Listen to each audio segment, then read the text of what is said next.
Most of you aren't subscribed. Make sure to subscribe, as it helps out the channel. Without further ado, the series starts with the kingdoms of Rofe, Paradil, Cansheep, Shoots, Sites and Missian all being absorbed by the kingdom of Ansel, ultimately making the land the Empire of Summerfirth.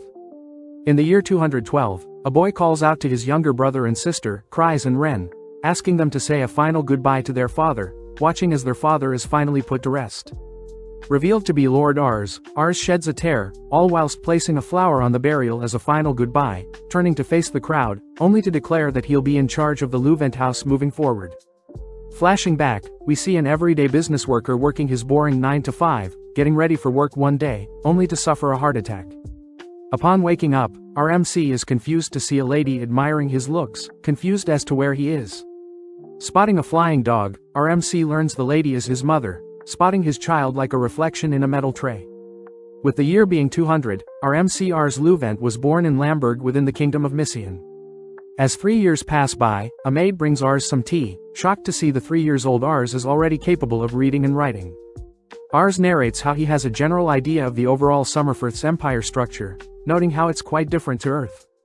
With the world being filled with magic, Ars reveals that his Luvent family is a noble household, owners of various houses within the land of Lamberg. As Ars walks around his mansion, Ars is grateful to have so many maids and cooks serve them, revealing that he has a skill that no one else has. With Ars sitting in on the house's night sparring, Ars spots 2 men dueling, using his secret appraisal skill on Malay Crystal, noting how Milias would be better off wielding a bow. Seeing Malay unable to keep up with his training partner, Ars asks if Milias has ever wielded a bow, but Milias states that it's not manly to fight from afar. Using his adorable looks, Ars convinces Milias to give the bow a go, but upon drawing the bow for the first time, Milias is able to flawlessly hit the center of his targets. With the other knights praising Milias for his newfound talent, the knights wonder how Ars knew Milias would be good with a bow, but Ars is forced to lie, knowing that his skill is too rare to reveal, sad that he can't appraise his own skills. That night as Ars joins his family for dinner, Ars' father, Raven Luvent praises Ars for discovering Milias's bow skills, prompting Ars to scan his father's stats, amazed that his father is capable of defeating 10 men at once with his martial arts skills coupled with his outrageous prowess stat. Getting serious, Raven tells Ars that he wants Ars to continue training this instinct of his, as one day he'll inherit his father's wealth. With Ars continuing to read up and learn about the Empire, Ars realizes that the whole Empire is corrupt, with peasants beginning to fight back. Luckily nobles have been able to temporarily keep the peasants busy, but eventually the disorganized Empire will be overrun with war. Fearing the horrors of war, Ars knows that with his appraisal skill, he'll be able to help out the less fortunate, suddenly running off somewhere. As Ars heads through town, Ars is greeted by all the kind villagers, who Ars begins appraising, in hopes of finding someone talented. Sadly, after exhausting his skill, Ars' eyes begin to grow tired, sitting down to rest. Just then, a man is seen being thrown out of a store, deemed Malkans by the villagers, as they are people that swam across the sea to enter the Empire. Knowing that most Malkans end up becoming slaves, Ars gives the man a piece of bread, appraising the man's stats, shocked that Reitz Muses has no flaws in his stats. As Reitz thanks Ars for the food, Reitz attempts to leave, but Ars simply follows Reitz to a nearby alley, asking Reitz to become his retainer. Believing Ars is joking, Reitz is shocked to see Ars offer him such an important job. Reitz wonders how Ars knows so much about a person he's just met. With Ars dancing around the question, Reitz fears that he'll get Ars into trouble, attempting to leave once more, but Ars lures Reitz back in with the promise of rare and delicious meals. As Reitz sits at the same table as Ars is sad to see that the discrimination against Malkans runs deep, as the mansion's maids and chefs refuse to serve Reitz any pleasant meals. Annoyed, Ars moves closer to Reitz, ordering the maids and chefs to treat Reitz with respect, prompting Reitz to begin indulging in the delicious meals. Ars learns that Reitz originally belonged to a group of mercenaries, but sadly most of the members had passed away and ever since then Reitz didn't have any luck finding any jobs. With one of the butlers asking Reitz to leave, Ars intervenes stating that he wants Reitz as his retainer, telling Raven about Reitz. Ars' father flat out refuses to allow Reitz to serve Ars, stating that Malkans have never been heard of wielding skills that can rival nor surpass Summerfordians. Sad to see that his father also discriminates against Malkans, Ars asks that his father simply test Reitz, convincing his father to test Reitz himself. Ars' father states that if Reitz passes, Reitz will start off as a soldier for their family, pleasing Ars, but Ars' father coldly declares that he'll be dueling Reitz for their test. Nervous, Ars reveals that REITZ is only 14 years old, compared to his father that has years of combat experience, but Ars' father reassures REITZ that he'll be given a handicap. As REITZ agrees to the duel, they all follow Raven through the mansion, but REITZ asks why Ars is so persistent on his retainer. Upon hearing that Ars doesn't care about REITZ being a Malkin, REITZ is shocked to hear that Ars needs REITZ by his side for the future, promising to do his best. With everyone heading to the training area, several knights help prepare practice swords in an hourglass, only for Raven to announce that REITZ will win if he lands a single blow within the allotted time. With Ars revealing that his father Raven is by far the strongest within their land, REITZ and Raven begin their duel, prompting Raven to dash forward only for REITZ to barely avoid, having sensed Raven's murderous intent. REITZ is amazed at Raven's speed and power, forced to defend each consecutive strike, but at the same time the knights remark how Raven, even when holding back, dominates the knights, but REITZ seems to be holding his own. Sadly at that moment, REITZ is caught off guard, struck to the ground, but seeing Ars still having hope in him, REITZ gets back up, glaring at Raven. Dashing forward, REITZ slips under Raven's initial slash, using a nearby window to temporarily blind Raven, only to cleave his sword at Raven from above. Sadly, Raven is able to flawlessly block the blow, but announces that the duel is over, revealing that REITZ had cut some of Raven's hair. With everyone amazed, Raven promises to recruit REITZ as a knight, amazed that Ars had once again discovered someone very talented. Raven admits that he had feared Ars would have trouble navigating the world, but is excited to see what Ars will become in the future, jokingly suggesting Ars aim for the Emperor. With the existing knights accepting REITZ as their own, we cut to REITZ all suited up, reporting that he has begun taking up chores around the house. REITZ reiterates his gratitude for Ars, promising to spend his life serving Ars. With several months passing by, REITZ is seen helping out across the mansion, helping move things around, continuing to spar with the mansion's knights, and has even begun studying. In no time, Ars had noticed that REITZ's ingenuity had risen to 89, making REITZ loved by everyone in the household within the domain, especially the maids. As Ars and REITZ studies together, Ars recaps that the continent had originally been split into 7 kingdoms, but since the kingdom of Ansel had access to other continents, it eventually overtook the entire continent, hence the birth of the Empire Summerfirth. It's revealed that the king Anathas Bidoras ultimately claimed the throne for the empire, and began his rule 203 years ago. REITZ adds that the Summerfirth Empire is slowly crumbling, as the current sovereign, Bidoras VII, is only 8 years old, and is being influenced by his corrupt retainers. It's due to this corruption that several areas had begun to revolt against the empire, something Ars knows about since his father Raven had to be dispatched to deal with. Fearing that things may escalate, Ars reasons that he needs to gather more powerful and trusted allies quickly, but Ars asks REITZ where he thinks the next revolt may occur. REITZ states that he believes the Mysian province is the most likely location, adding that the current governor, Amador Salamakai, is old and destined to pass away. REITZ reveals that the governor has 2 sons, but due to their rivalry for the throne, it's inevitable that the sons wage war against one another. Hearing this, Ars gets worried, as his father will have to intervene and pick a side, but REITZ reminds Ars that Raven won't be able to decide for himself which side he should fight for.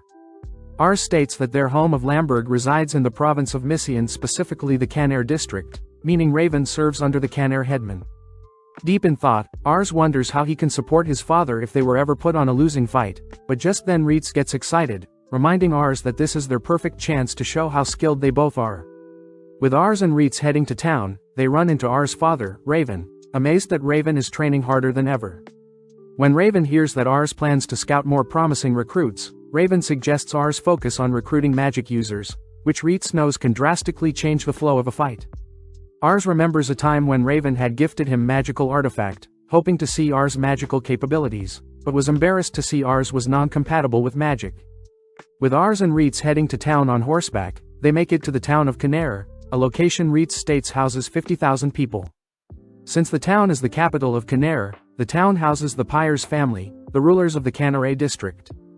Glancing around, Ars is amazed at how wealthy everyone looks, declaring that he intends to make the people in his hometown of Lamberg rich as well. With so many people nearby, Ars begins appraising everyone, spotting various skills from various people. Sadly, after some time, Ars takes a break, revealing that although people may have talents for certain skills, if they don't have the necessary aptitudes of said skills, they simply won't be of use. As the two continue their way around town, Ars suddenly stops, spotting various homeless people hidden away within an alley. Upon seeing Ars' terrified expression, REITZ states that where there are wealthy people, there is bound to be unfortunate souls, but before Ars can say anything, REITZ cuts Ars off, reminding Ars that he can't help everyone, not yet at least. Knowing that REITZ is correct, Ars promises to strive for a domain that can welcome anyone no matter their situation, impressing REITZ, but at the same time we see someone listening to their conversation. Finally stumbling onto a market area of town, Ars is completely amazed at the variety of products, drawn towards a stand that sells dragon eggs imported from the northern continent. As Ars dreams of owning a dragon as a pet, Ars rushes to purchase several eggs, but REITZ suddenly pulls out a knife. As REITZ threatens the store owner with a knife, REITZ states that trade with the northern continent was banned recently, deducing that the eggs were possibly smuggled. Plus real dragon eggs would need high temperatures to hatch, whereas the present ones have fake spots on them, allowing REITZ to conclude that the fake dragon eggs are in fact giant lizard eggs. Seeing the store owner trying to scam his master, REITZ prepares to slay the store owner, but Ars tugs on REITZ's suit, diffusing the situation. Although Ars appreciates REITZ from protecting him, Ars notes how he better learn about these things as well, but they both stop for lunch. As Ars enjoys the variety of foods, he spots a candy store, rushing over to purchase some candy. Just then a person bumps into Ars, using the opportunity to steal Ars' wallet, prompting REITZ and Ars to pursue them. As the thief weaves through the crowd, REITZ, who is carrying Ars, speeds up, managing to grab at the thief's clothes, revealing the thief to be a young disheveled girl. As the girl heads into an alley, REITZ and Ars follow, only to spot the girl being cornered by some men who seemingly knock her to the ground. Annoyed, Ars calls out for the men to stop, prompting the men to attack Ars, but REITZ nonchalantly intercepts the strike. Pissed, REITZ dismantles the three men, scaring them off. Turning to the girl, Ars scans her stats, amazed that the girl is capable of becoming an S-rank mage, already having 65 points in leadership and 116 in prowess. Ars notes how the girl's prowess is on par with his father's, but her other stats are D-rank, meaning anything not involving magic would be a disadvantage for her. As REITZ demands the girl return Ars' wallet, Ars butts in, asking if the girl would like to be his retainer, but the girl scoffs at the idea, shooting down Ars' offer. Ars states that he knows the girl has a talent for magic, but this weirds the girl out, having never used magic before. Ars reiterates that he has an eye for finding talented people, promising to give the girl a life of luxury compared to her current life, but this only annoys the girl. The girl berates Ars for looking down on her, stating that all nobles were simply lucky to be born into wealth, pissed that Ars is acting like a spoiled noble brat. Ars cries that with the girl's help, he can build a town that can house everyone, but hearing Ars' non-realistic dream, the girl calls out Ars for simply pretending to help out people for his own benefit. Having heard enough, REITZ orders the girl to return Ars' wallet again, prompting the girl to do so. Spotting something around the girl's wrist, Ars asks who the men that attacked the girl were, learning that they work with slave traders and the girl had been captured and sold off as a slave. The girl reveals that she had managed to escape, blaming her beauty for the reason the men are hunting her down, but Ars is curious as to why the girl remains in town even after escaping. Just then several kids swarm the little girl, all crying out to Charlotte, prompting Charlotte to reveal that she can't leave these poor hungry orphans behind.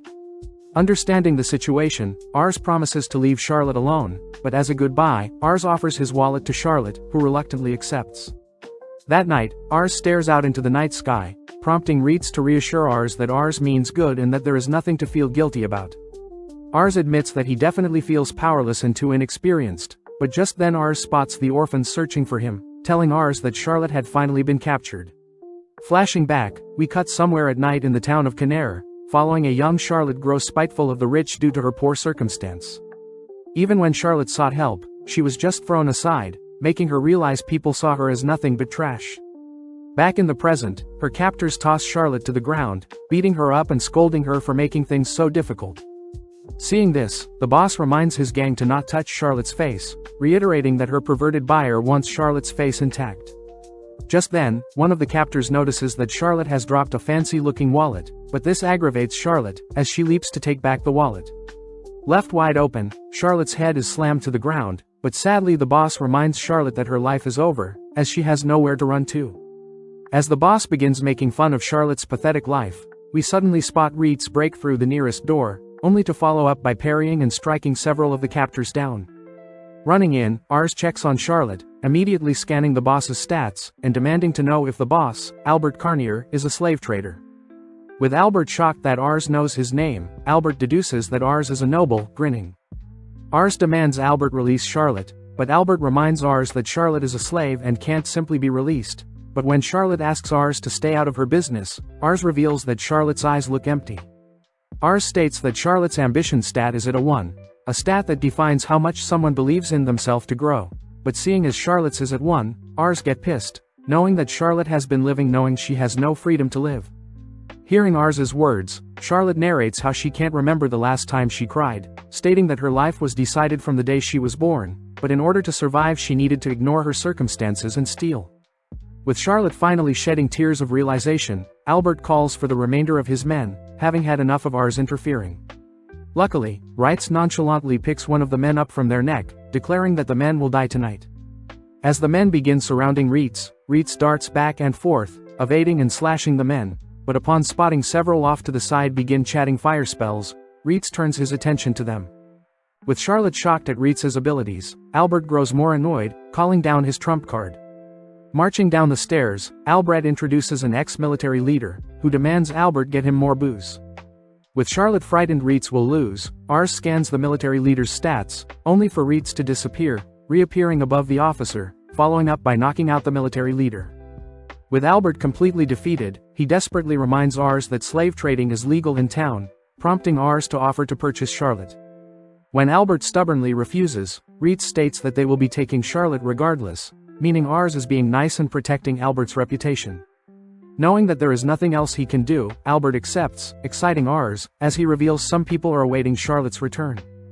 Grateful, Charlotte asks if she can visit somewhere first, taking Ars and REINCARNATES up a steep hill, only to reveal the vast and beautiful scenery.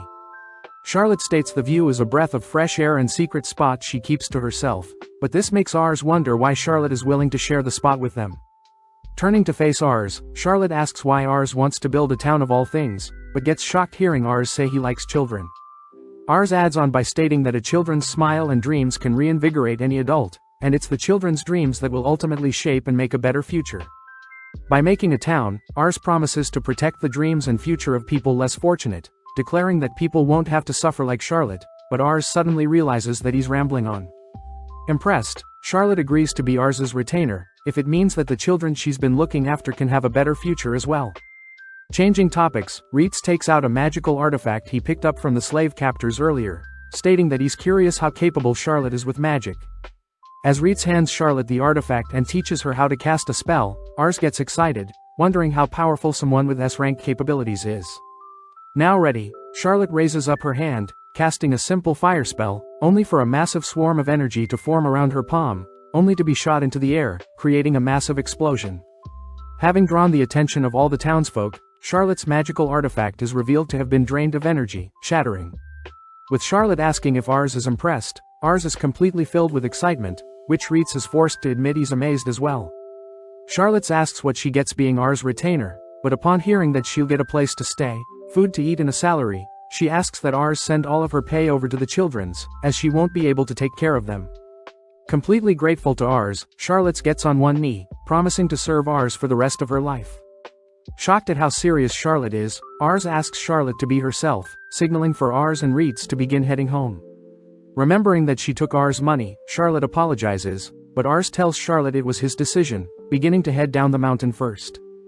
As Charlotte thinks about what Ars' future entails, we cut to Charlotte saying her final goodbye to the children she's been taking care of, all whilst Ars wonders if he can really make a great city. Knowing that he can only take it one step at a time, the three begin riding back, stopping to have a quick snack break where REINCARNATES scolds Charlotte for eating so manically, but Charlotte could care less, taking a quick nap. Upon arriving back home, Raven refuses to accept Charlotte as Ars' retainer, but upon showing off her magic prowess, Raven changes his mind, immediately welcoming Charlotte as Ars' retainer. In the year of 206, Ars greets his father who has returned from helping solve land disputes in the neighboring province of Sites. Happy to see everyone is alright and Raven was victorious, Raven acknowledges that Charlotte was the star of the show, having grown so much in only 3 years. Having easily wiped out the enemies with her powerful magic, Charlotte ultimately gained the title of Leuven's Lady of Flames, and her increase in stats ultimately gave rise to a greater mage corps for their family's army. Just then, Ars' mother greets Raven, showing Ars' new twin siblings, Kreese and Ren, to Raven. As Raven admires Kreese and Ren, Ars notes how his siblings will be vital to him in the future, But just then REITZ informs Ars that there may be more talented hunter candidates Ars can recruit. As Ars and REITZ prepare their horse Macaroni to visit the hunters outside of town, they both notice Charlotte peeping on them, but when Ars tells Charlotte that they are searching for more skilled people, Charlotte offers to join their search. As the three ride the same horse, Ars feels quite cramped, all whilst Charlotte complains about their slow pace. But REITZ says it's Charlotte weighing everyone down, for not being to ride a horse of her own. Snapping back, Charlotte points out her weight and Ars combined still isn't as heavy as REITZ, asking REITZ to get off and run behind them. Scolding Charlotte for suggesting such things, they both begin arguing who's closer to Ars, but out of nowhere a boar runs across their path, only for a stray arrow to appear, instantly slaying the boar. As two hunters approach the boar, they nonchalantly talk about their number of hunts each, but they suddenly spot Ars and his party, running over to see if everyone is okay. Scanning their stats, Ars is amazed to see the hunters have prowess of 67 and 65, with the older brother Grottos having a ranked potential for infantry whereas the younger brother Marcus has a ranked potential for archery. As the brothers take everyone back home, they are shocked to be served such delectable food, apologizing for barging in on their home. As Charlotte begins digging in, REITZ asks does Charlotte learn some table manners, but getting down to topic, the brother's father asks what Ars is doing here. Ars reveals that he would like to recruit Marcus and Grottos for their family's armies, exciting the three men, as their family will get the honor to fight for their country. The father compliments Ars' mature attitude, revealing that his youngest son Rosal isn't as mature as Ars. Curious as to who this Rosal is, a tiny hand suddenly reaches for some bread, quickly retreating back into his room, but suddenly his father calls out for Rosal to properly greet Ars. As Rosal struggles to muster out some words, Ars notes the low stats, but upon seeing that Rosal has the potential to grow his ingenuity stat to 109, Ars chokes on his beverage, knowing that no one would be able to boast a higher stat. Since Rosal is still young, it makes sense for Rosal to have such underdeveloped stats, but knowing that he needs Rosal, Ars asks if Rosal would like to be his retainer. Shocked at the suggestion, Rosal begins fearing what Ars and the others will have him do. Rosal cries that he doesn't want to leave, locking himself in his room. The father apologizes for Rosal's behavior, revealing that Rosal's mother passed away 2 years ago, believing it to be the cause of Rosal being so underdeveloped, as normal hunters his age would be chopping down wood and training with a bow. When Rosal's father says he doesn't want Rosal to fight like the other two brothers, Ars corrects the father, stating that Rosal will be trained as a strategist, something Rosal's father isn't so opposed to. As Ars enters Rosal's room, Ars apologizes for scaring Rosal earlier, asking if Rosal likes to read books. When Ars learns that Rosal is reading the only book his mother used to read for him, Ars feels sad for Rosal, seeing Rosal admit that he's aware he isn't as talented as others. But taking this opportunity, Ars offers Rosal to visit his home's library, promising that nothing will happen to Rosal. Hearing such a tempting offer, Rosal accepts, but as Ars gets closer, Rosal states that he wants his brothers to come along as well. As everyone enters through Ars' mansion, Rosal is frightened of the mansion's dog, but Ars states that Charlotte will show the two older brothers around, revealing that Charlotte is the leader of their mage corps. With the brothers excitedly following Charlotte, Ars and REITZ shows Rosal their library, a place that holds every book in Missian. Since Ars is busy, Ars leaves REITZ to look over Rosal, cutting to later that afternoon, where Ars rushes to check up on Rosal. Upon entering, Ars fears that Rosal left, but is surprised to learn Rosal is fast asleep, having knocked himself out from reading too much.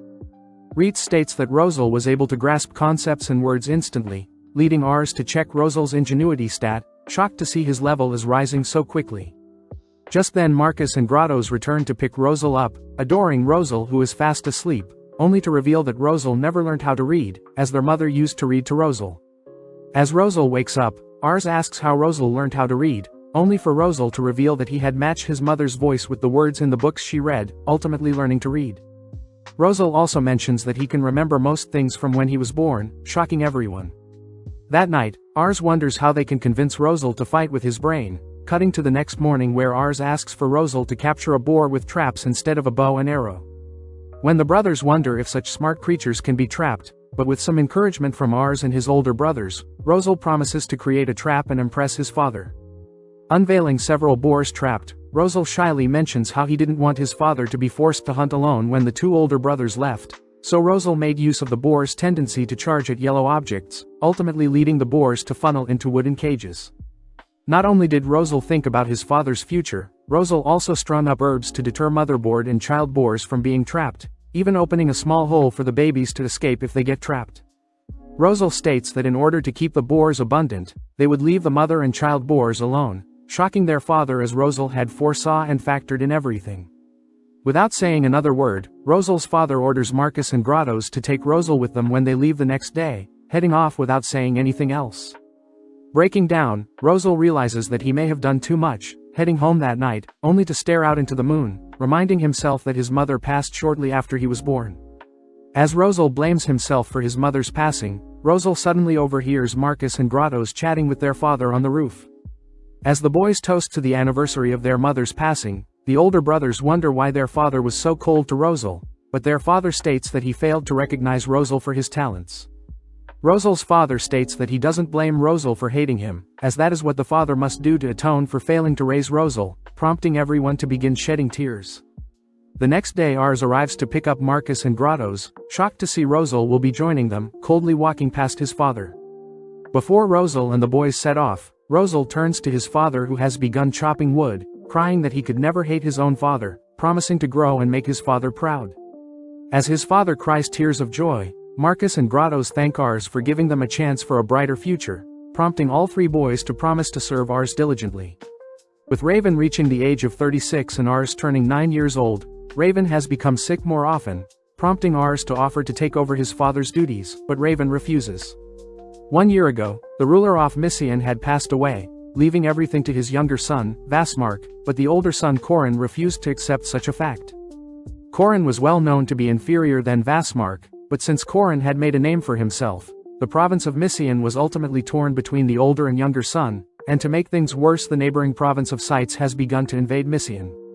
As Ars racks his brain to figure out a solution, we see several carriages passing through a forest, even through all the lightning storms. Seeing Ars conflicted, Raven tells Ars not to worry about the war and instead to worry about his future engagement, something Ars was not aware about.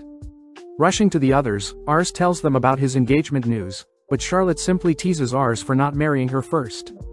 As Ars gets more annoyed, he suddenly learns that his fiancée is here to visit him, forced to greet his future wife. As the carriage door opens, Ars stiffens up, having never had a girlfriend before, but as his fiancée unveils her hood, she introduces herself as Licia Applied.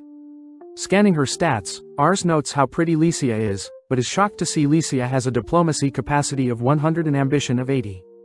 Ars realizes that Licia is definitely cunning, wondering if Licia is planning something. Confused as to why Ars isn't saying anything, Licia gets curious, but is relieved believing Ars is simply infatuated with her beauty.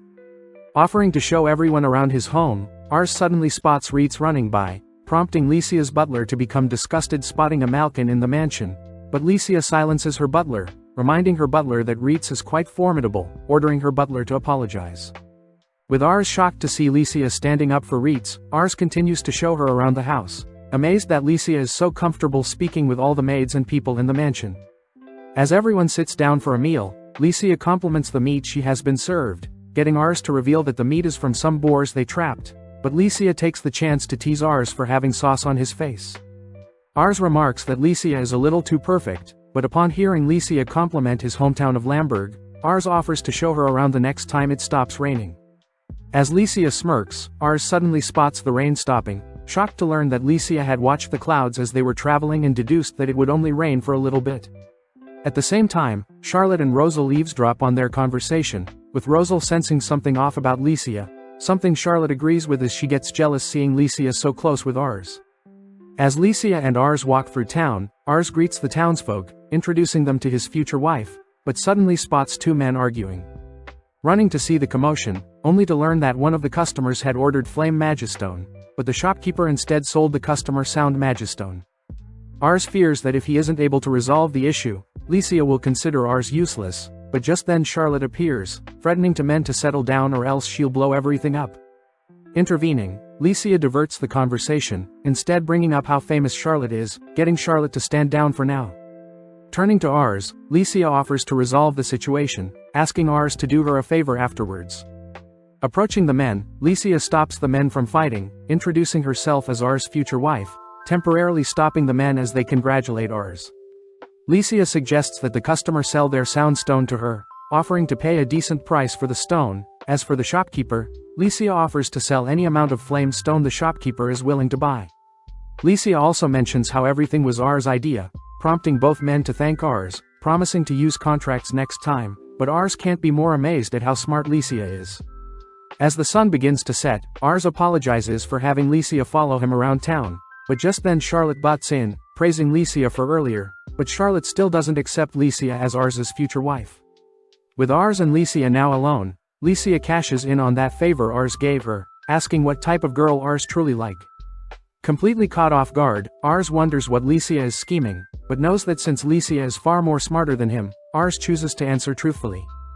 Rs cries that he wants to marry someone that is truthful and honest, but without saying another word Licia and Rs head home, leading to later that night where Licia has dinner with everyone, followed by Charlotte putting on a magic show, only for everyone to head to bed. Since Licia is staying the night, Rs heads to bed early knowing that he'll have to entertain her tomorrow as well, but as he sits on his bed, he realizes that Licia had been waiting for him. Stopping Rs for screaming, Licia states that she wants to have an honest conversation with Rs, prompting Rs to serve up some tea. As Rs asks what Licia wants to talk about, Licia asks once again what Rs thinks of her, revealing that she has a knack of detecting what people think of her with a single glance, coupled with the ability to put people at ease with a few minutes of conversation. But Licia had noticed that Rs only grew more suspicious of her, the more time they spent together, wondering why Rs is so scared of her. Rs realizes that he had made Licia feel so sad all this time, choosing to reveal his appraisal eye that allowed him to see Licia's outrageous diplomacy and ambition stat, and that is what ultimately made Rs suspect Licia had an ulterior motive. Shocked to hear that, Licia admits that she is quite ambitious, shyly uttering that she strives to have a man fall in love with her, but seeing Rs freeze, Licia cries for Rs to say something. As Rs tries to fill in the awkward silence, Rs realizes that it's completely natural for a girl like Licia to strive to marry a powerful man, but Rs knows that neither his family nor himself can live up to Licia's expectations. Speaking up, Licia is finally happy to be able to read what Rs is thinking, stating that although Rs is not yet where he wants to be, Licia believes that Rs along with his family have the potential of becoming great and powerful in the future. Licia also mentions how the townsfolk treated Rs like their family, something Licia believes every lord should strive for, ultimately admitting that Rs is the one she wants to marry. As both Rs and Licia part ways for the night, Rs scolds himself for beginning so awkwardly, only to cut to Licia outside, also scolding herself for being awkward, but Licia is grateful she has finally found someone that she can speak truthfully with. Licia thinks about how she was born around scummy nobles who would lie to each other in order for their own benefit, but one day Licia had watched a female noble worm her way into a marriage with a powerful man. Licia had strived to marry the most powerful man she could find, using her skill to also lie and get on people's good side, initially planning on only befriending and using Rs. But as Licia spent time with Rs walking around Lamberg, Licia realized how genuine and kind Rs was, not only to her but to everyone no matter their status, ultimately falling in love with Rs. Licia states that she wants to know what type of future Rs plans on creating, vowing to crush those who stand in Rs' way, cutting to several days later where Rs is seen writing to Licia updating her on his life. As Rs thinks about the last time Licia had visited him, Rs gets shy knowing Licia is dead set on marrying Rs, but Rs writes that luckily Raven is recovering well and the current wars in Messina have quieted down a bit. With some more time passing, Rs learns that his father is getting weaker by the day, wishing for some more time to repay his father for all he's done. Elsewhere in the castle of REINCARNATES, we see an assassin successfully take the life of the old governor, but when the guards corner the assassin chooses to take his own life. Having heard the news, Raven sits with Rs and his party, asking Rosal what he thinks of the Mysian governor being assassinated. Rosal believes that there will be war soon, something Raven knew would happen, meaning the brothers Corin and Vasmark will finally start a war for the throne. Since the lord of the Canare district, Lord Lumera, will fight for the elder brother Corin, Raven states that they'll be fighting alongside Corin as well. Raven tells Reitz to prepare the troops, expecting a letter from Lord Lumera, but as Raven tries to get out of bed, he suddenly collapses.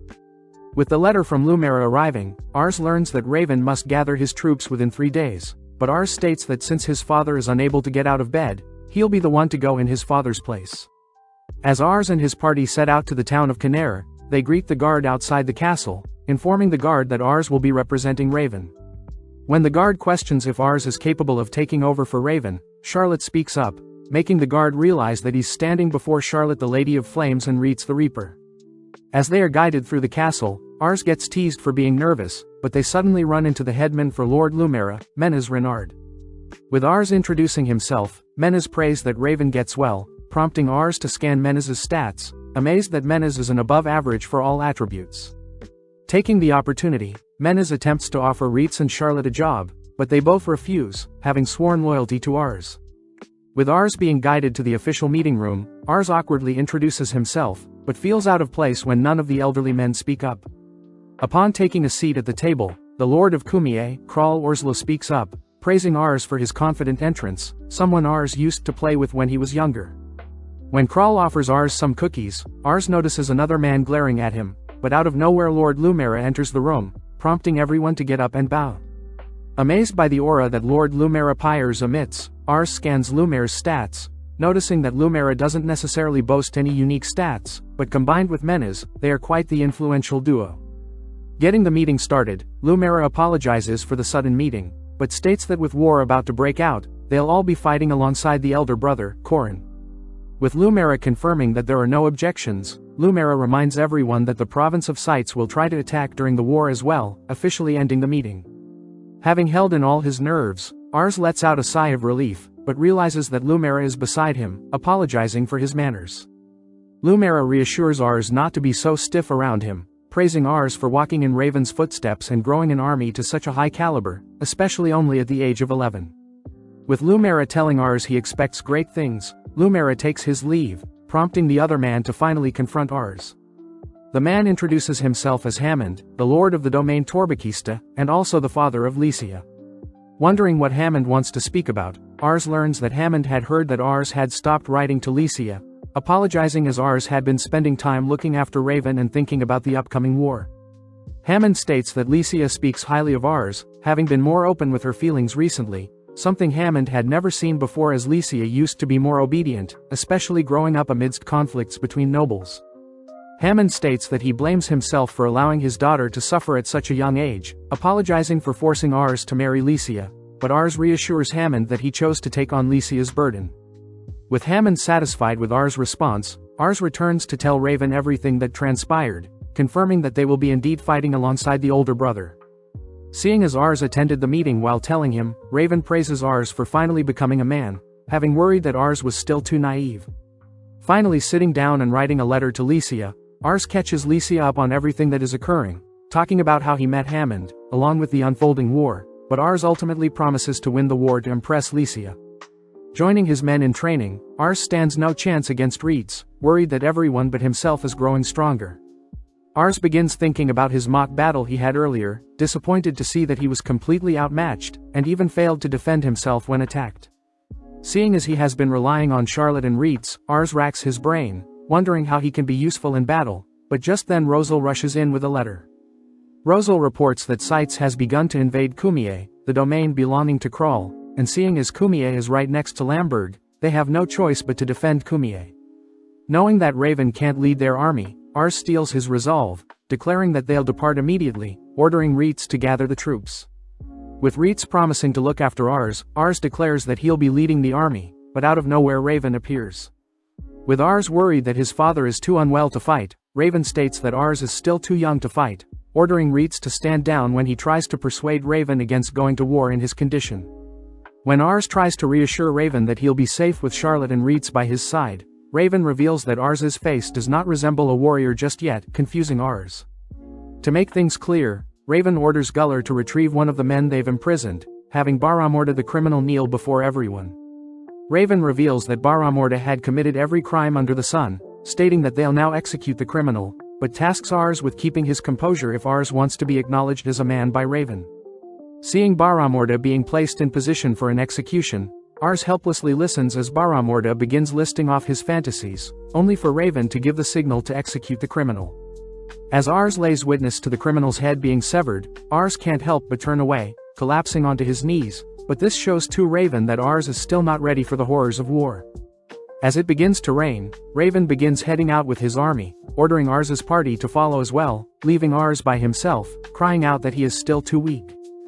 Cutting to the battlefield, REITZ rides beside Raven, all whilst Rosal gives orders and Charlotte decimates the battlefield with her magic.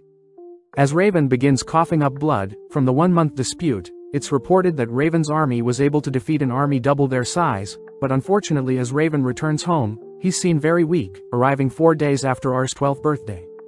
With R's family rushing to check on Raven, Rs welcomes the others home, shocking everyone as Rs has been training whilst everyone was gone.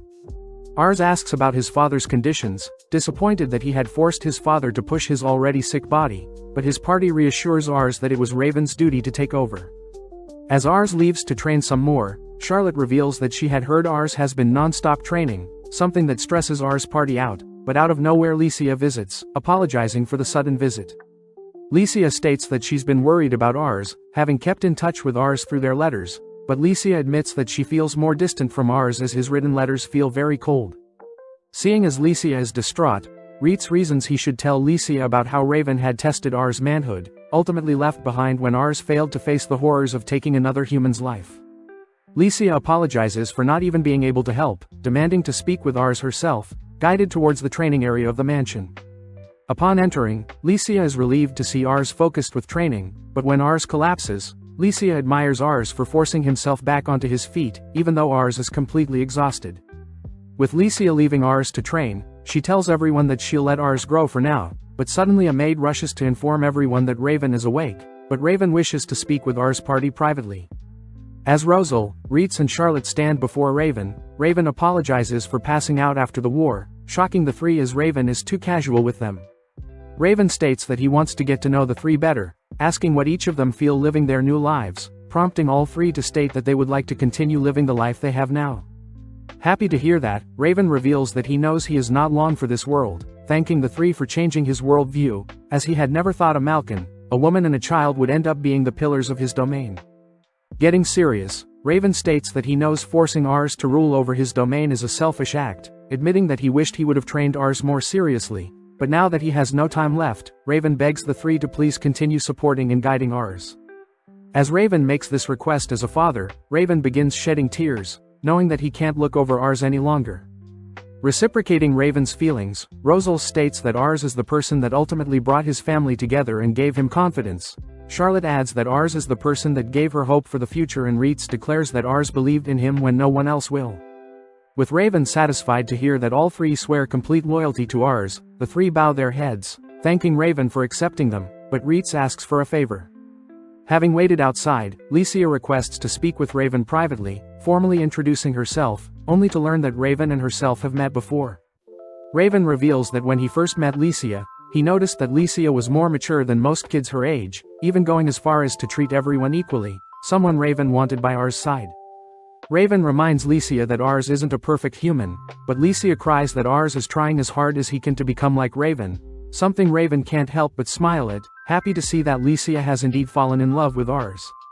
With Licia leaving Raven's room, she tells the others that Raven wishes to speak with Rs, but first thanks REITZ for being so kind to her. As everyone goes on ahead, REITZ slowly reminisces on the fond times with Raven, crying out in agony at the horrible situation. As Rs rushes to greet his father, Rs reports that he's been studying to find a cure for Raven's sickness, but Raven states that Rs truly has grown. Raven reveals that he was Rs' age when he became a warrior, having grown up in a farming village in the Messina province, under the rule of a corrupt tyrant.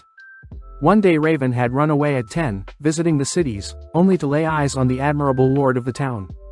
From that day on, Raven trained his sword skills, climbing the ranks from a soldier to a lord only to finally be granted his own domain. As Raven begins thinking fondly of his past, Raven suddenly begins coughing profusely, reminding Rs that his poor health is not Rs' fault.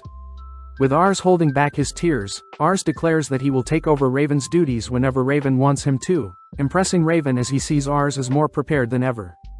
When Raven apologizes for having Rs be burdened by everything, Rs reassures Raven that he's grateful to be Raven's son, spending the entire night learning about his father's history. As Rs and his family sit through the night telling stories to each other, we cut to the next day where Raven had finally passed away, the 212th year of the Summerfirth calendar, where everyone sends Raven off with a proper ceremony. During the ceremony, Rs calls for his siblings, cries and Ren to say goodbye to Raven, only for Rs himself to approach his father, placing a single flower on Raven's casket. Rs declares that he knows he's not as competent as his father, but Rs promises to take care of everyone just like Raven has been, asking for everyone to support him, prompting all the townsfolk to cheer Ars on. At the same time, Charlotte remembers a time during a battle where Raven had instructed Charlotte to save her energy for when she needs to fight alongside Ars. Rosal remembers a time when Raven had instructed Rosal to take it easy and not push himself so much, especially being a child. Licia thinks back on their chat the previous night, promising to remain by Ars' side, only for Ars to officially declare he'll be taking over as master of the Luvent house, prompting everyone to kneel before their new master. That evening, we cut into town where a lady is seen drunk, overhearing some men talk about the Missian brothers' most recent dispute over the throne, demanding to know more about the dispute. With 3 months passing since Raven's death, Ars visits Raven's grave, apologizing for not meeting Raven's expectations yet, but promises he'll make his father proud with the help of his allies.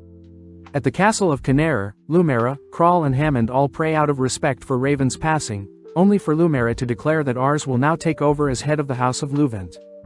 As Ars declares that he'll do his best, Kral and Hammond both praise how much Ars has grown, only for Lumera to state that Ars is now their equal. Officially starting the meeting, Lumera reveals that the older brother Corin has finalized their army, meaning that the real war will begin soon, but Menes steps up to explain extra details. Menes states that the capital of Missian, REINCARNATES, is currently under rule by the younger brother Vasmark. Menes adds that although Vasmark currently has a bigger army than their forces, Corin still controls the trading city of Semplar, meaning that the brothers are still overall even. Menes states that both brothers will be trying to convince neighboring districts to join their side, noting how Pereina, the district to the west, refuses to choose either side. Menes reveals that Pereina holds the shortest route they could use to attack REINCARNATES, meaning it is a must for Lumera and the others to convince Pereina to side with them.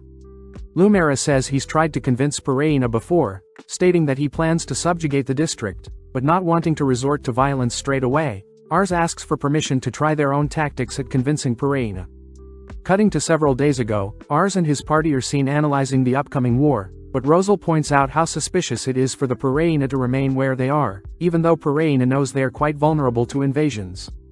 Rosal advises Ars to check out the situation in Pereina first before they mindlessly march into enemy territory, prompting REITZ to suggest they hire mercenaries by the name of Shadows, a group of talented information gatherers. Ars mentions how Pereina seems suspicious to have rejected siding either side, even though they can be invaded at any time, convincing Lumera to give Ars some time to figure out what is happening. As the gang head through town exhausted, they run into the orphans Charlotte had been taking care of, amazed that they've grown so much. With Ars greeting the ladies that owned the orphanage, Ars reveals that he had instructed the ladies to take in as many orphans out on the street as possible, satisfied to see the orphans are growing up well. Charlotte asks her kids what they'll be doing when they grow up, amused to hear one wants to join Lumera's army, one wants to work as a maid in the Canera castle, one wants to work in a bakery and one wants to work on a farm in Lamberg.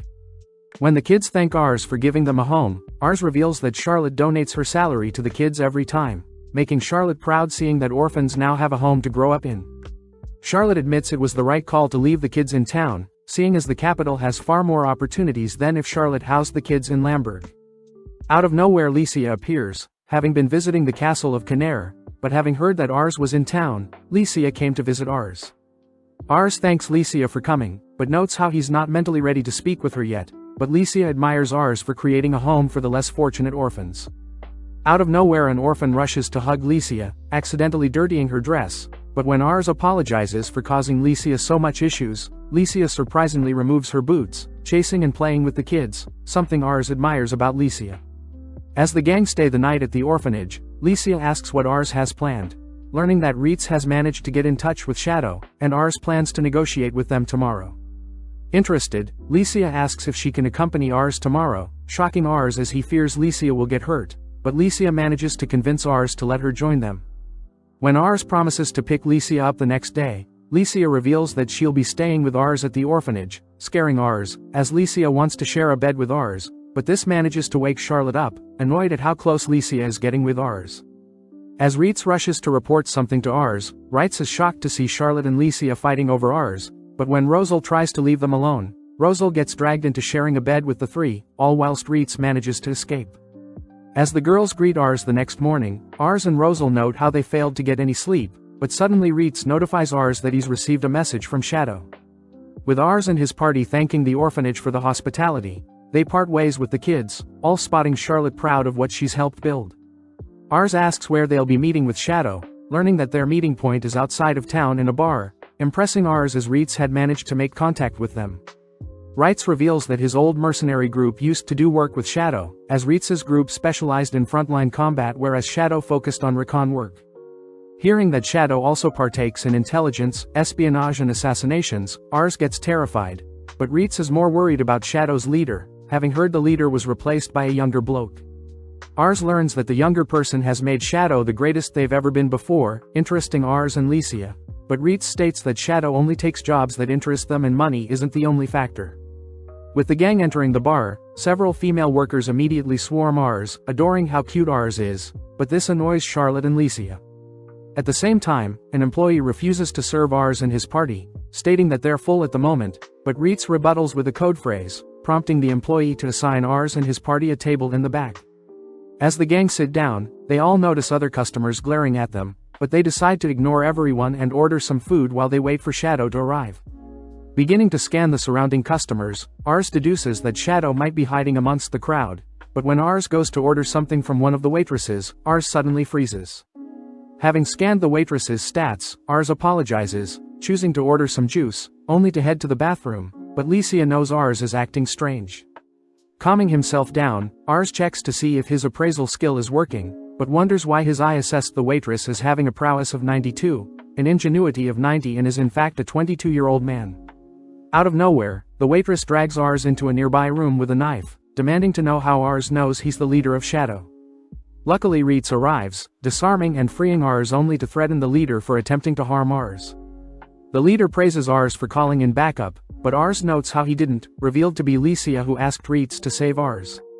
Stepping up, Licia shames the leader for trying to harm Ars, suggesting that the leader help them out, but the leader refuses, wondering why he simply can't just kill everyone here and flee.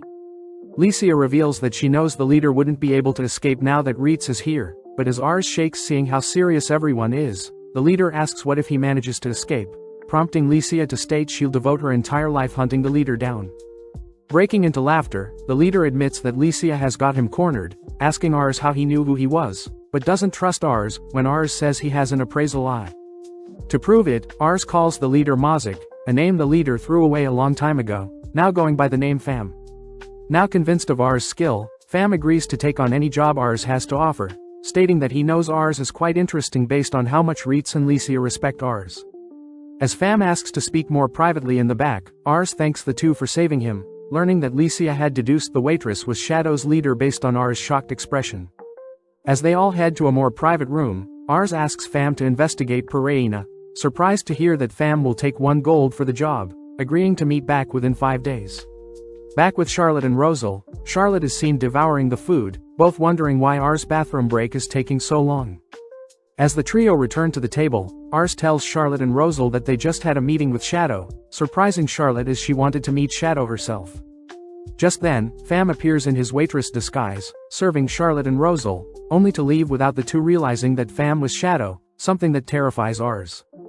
Several days later, Ars and REITZ reunite with Fam, wondering where Fam's other workers are, shocked to hear that Fam took on Ars' job alone. Ars notes how Fam's overwhelming skills overrides his mediocre leadership skills, as people around him consider him the leader out of respect. With Fam confirming that he was indeed able to investigate Pereira's secrets, Ars wonders how Fam found the information so fast, handed a scroll with the reasons why Pereira won't side with Corin. Opening up the scroll, Ars realizes that it contains all the signatures of the nobles who have sided with the younger brother Vasmark, noticing Pereira as among the few. Additionally, Ars spots the Massa district as well, a district west within Mission and has a large population housing powerful infantry like the capital of Mission, REINCARNATES.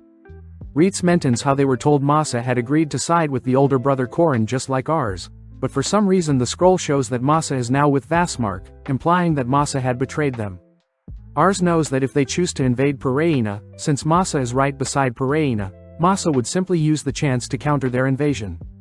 Fam suspects that Pereira had already decided that siding with Corin is a losing battle, especially with Massa siding with Vasmark, but REITZ asks if Fam can reveal how he got the scroll, not 100% trusting Fam. Fam states that he doesn't share how he investigates things with anyone, reassuring REITZ that the scroll is authentic, but this prompts REITZ to glare at Fam. Understanding the situation, REITZ apologizes for doubting Fam, but Fam says it's fine since it's all business. With Ars amazed at Fam's ninja skills, Ars tries to pay Fam the rest of the money he owes, but Fam tells Ars to keep the money, apologizing for attacking him the other day. Grateful, Ars promises to do more business with Fam in the future, heading out to inform Lumera about Masa's betrayal. That night, Ars shows Lumera the document, surprising Lumera as Masa had always spoken highly of Korin. Knowing that they must act quick, Lumiere has Menes show Torbakista and Kumie the document, thanking Ars for his hard work. As Lumera asks Ars to help speak with Korin himself, Menes suddenly notices something off with the scroll, noting how the Masa seal doesn't seem authentic. Heading into a separate room, Menes shows off Masa's original seal, noting how the one on the document is similar but not exact. This leads Lumera to believe that Masa's seal was forged, tricking Pereina into siding with Vasmark. Lumera reveals that Menes has a unique skill that allows him to discern fine details, something Ars was not aware of since his eye doesn't allow him to see a user's stats. Ars wonders why someone would trick Pereina, but Reitz and Rosal deduce that the enemy plans to use Pereina to buy some time. Reitz mentions how if they invade Pereina without Masa will fall, but this will buy the enemy enough time to acquire the Explosion Magistones. Lumera reveals that Explosion Magic Stones are rare gems that can only be found within 3 districts, one of which being Pereina. Since the gems are very rare, having the ability to give mages powerful destructive spells can even be used to craft catastrophic weapons, meaning that Vasmark plans to use the chaos of Pereina being invaded to mine as much Explosion Magistones as possible.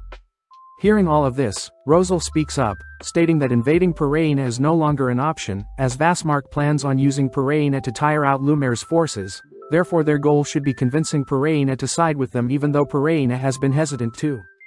Several days later, we cut to the headman of Pereina, greeting Ars and his followers, who has come to announce that they want to side with Vasmark. Ars chooses to act shocked, having heard that Masa has planned to side with Vasmark, pleasing the headman as he utters that Ars and Lumera is wise to join the winning side. As the headman gets up to inform Vasmark of the great news, Ars asks how the headman acquired the document in the first place, learning that Vasmark handed the headman the document himself. Ars utters how Masa betraying Korin is quite random, but the headman mentions how things get messy during war, but not stopping Ars cries that the headman didn't confirm if Masa truly is siding with Vasmark. Annoyed, the headman realizes that Ars isn't really here to join Vasmark's side, having his men arrest Ars and his followers.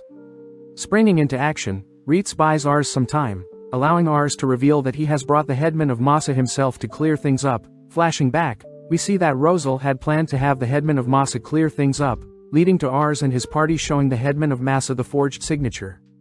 Pissed that Vasmark would rely on such underhanded tactics, the headman of Masa agreed to visit Pereina personally, leading to the present where the headman for Masa reveals that his signature was indeed forged. The headman of Masa reminds Pereina that he has sided with Korin since he was brought to power and intends to die whilst serving Korin, demanding to know what side the headman for Pereina will now side with. The headman for Pereina admits that he should side with Korin now, afraid that Korin won't accept him after his betrayal, but the headman for Masa states that he's aware that both Masa and Pereina simply wants what is best for the citizens, forgiving the headman of Pereina for the betrayal but allows Ars to make the final decision. Surprised, Ars states it was a simple mistake, happy that the headman of Pereina figured out the truth before any unnecessary bloodshed. As the headman reports his realliance with Korin to Lumera, we cut to Ars telling his father about everything that transpired, happy to report that Pereina is now sided with Korin, but was shocked to what that Vasmark had still managed to acquire some Explosion Magistones. As Rosal and Reitz join Ars, they mention how cold it is, making Ars realize something. Staring off into the sunset, Ars thanks Reitz and Rosal for always staying by him, grateful to hear that Reitz and Rosal plan to serve Ars for the rest of their lives. Just then a maid informs Ars they have a visitor, surprised to see Lumera and Menes is here to pray for Raven. Out of nowhere, Lumera reveals that Lord Korin wants to speak with Ars, terrifying Ars as Korin is a powerful figure, but with Rosal and Reitz encouraging Ars, Ars musters up the courage to meet Korin. Back at the mansion, Charlotte wonders what dress she should wear for the upcoming party, horrified to hear that Ars and the others have left. Following the carriage transporting Ars and his party, Rosal wonders if they should have left Charlotte behind, but Reitz reminds Rosal that they don't really have a choice. As Reitz checks on Ars is clearly shaken up, completely stiff at the thought of meeting Korin, especially since Korin could become the next governor of Missian. Calming his nerves, Ars asks why they are meeting Korin at a party, learning that Korin is holding a party with powerful nobles all across his city of Semplor. As Rosal notes how Corin probably plans to raise morale before war, Ars states he must not mess up at such an important event, but upon glancing out the window bear witness to the lovely trading city of Semplor. Spotting the castle above a hill, along with the ocean and hundreds of carriages, Ars states that he'll make Lamberg as vibrant as Semplor one day, reminded by REITZ that the party will be a great opportunity to get his name out. With the party beginning, Ars and his group march alongside Lumera and Menes, trying to keep a straight face, but can't help overhearing several nobles gossiping about a child amongst their ranks. Just then, Lumera is stopped by several nobles, impressing Ars as Lumera is just as influential as Ars had imagined. Taking the chance, Lumera introduces Ars, impressing the nobles as Ars is so young to be a lord just like them. With a trumpet being sound, everyone bows their heads, right as Lord Corna enters. As Corin greets everyone, Ars takes the chance to scan Corin's stats, blown away at the sheer power Corin holds. Ars remembers that there are rumors that Lord Vassmark is supposed to be superior to Corin, wondering if there is some trick that Vassmark is relying on, wondering if Corin can truly be defeated. As Corin descends some stairs, he thanks everyone for gathering at his party, reminding everyone that since the passing of his father, himself and his younger brother have now chosen to fight over the throne. Corin claims that Vassmark is corrupt, choosing selfish desires over what is best for the province of Misian. Using this chance, Corin declares that after the war, he plans on converting the Misian province into an independent nation, separate from the Empire of Summerfirth. Corin admits that their future will be tough, but he trusts that his allies will support him fully, gaining a massive cheer of admiration from the crowd. Locking eyes with Ars in the crowd, Corin asks for Ars to step up, officially introducing himself to Ars, only to ask Ars to stand beside him. Corin reveals that Vassmark had attempted to trick Pereina, but thanks to Ars they were able to convince Pereina to side with them, shocking the nobles as a mere child was able to uncover such a ploy. Corin reminds everyone that age doesn't affect one's status, reminding everyone that Ars has accomplished great things in little time, earning Ars an applause from everyone. With some time passing, Rosal and REITZ dine on the delicious food, prompting the two to deliver some food to Ars, but Ars is too exhausted from meeting everyone, heading outside for some fresh air. As Ars begins thinking about all the duties he has as a lord, Corin suddenly appears, frightening Ars, but Corin reassures Ars he simply wants to have a chat. Corin praises Ars having heard great things from Lumera but is more curious about Ars' eye that has led him to forming his group of talented retainers. Corin asks Ars what he thinks about his own men, flashing back to several minutes ago when Ars had scanned the stats of the men that Corin surrounds himself with. Ars thinks about how Corin's men don't exhibit any extraordinary stats, quietly telling Corin that his men aren't as talented as Corin thinks. Glaring at Ars, Corin reveals that he knows his men aren't talented, but Corin values their loyalty the most. Getting serious, Corin states that he alone can't win the war, reminding Ars that although they have greater military and funding, they will still lose if their leaders are incompetent. Corin states that he was excited to hear such a young boy like Ars was able to unmask Vassmark's scheme so easily, promising to make Ars the headman of Canair if Ars impresses him during the war. Ars is shocked, not wanting to take Lumera's current position of headman of Canair, but Corin reveals that it's about time Lumera was promoted from headman of Canair. Before Corin heads off, he asks Ars if Ars' retainers can work for him instead, but is amused to hear how much Ars treasures his party, inviting Ars to his next war council, hoping to test Ars' appraisal eye a little more. With Ars proud to see Corin expects great things from him, we cut to the castle of REINCARNATES, where Vassmark is informed that his plan of having Pereina stall Corin has failed.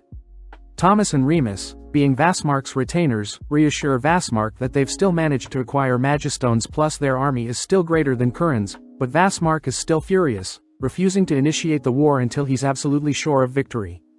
Changing topics, Vassmark asks where Mireille is, but Thomas states that he refuses to speak to her, especially being the hopeless drunk she is.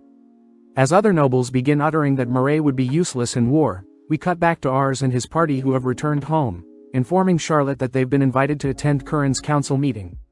As Charlotte munches on some snacks from the party, Ars wonders how he'll find some more talented people, agreeing to consult with Fam.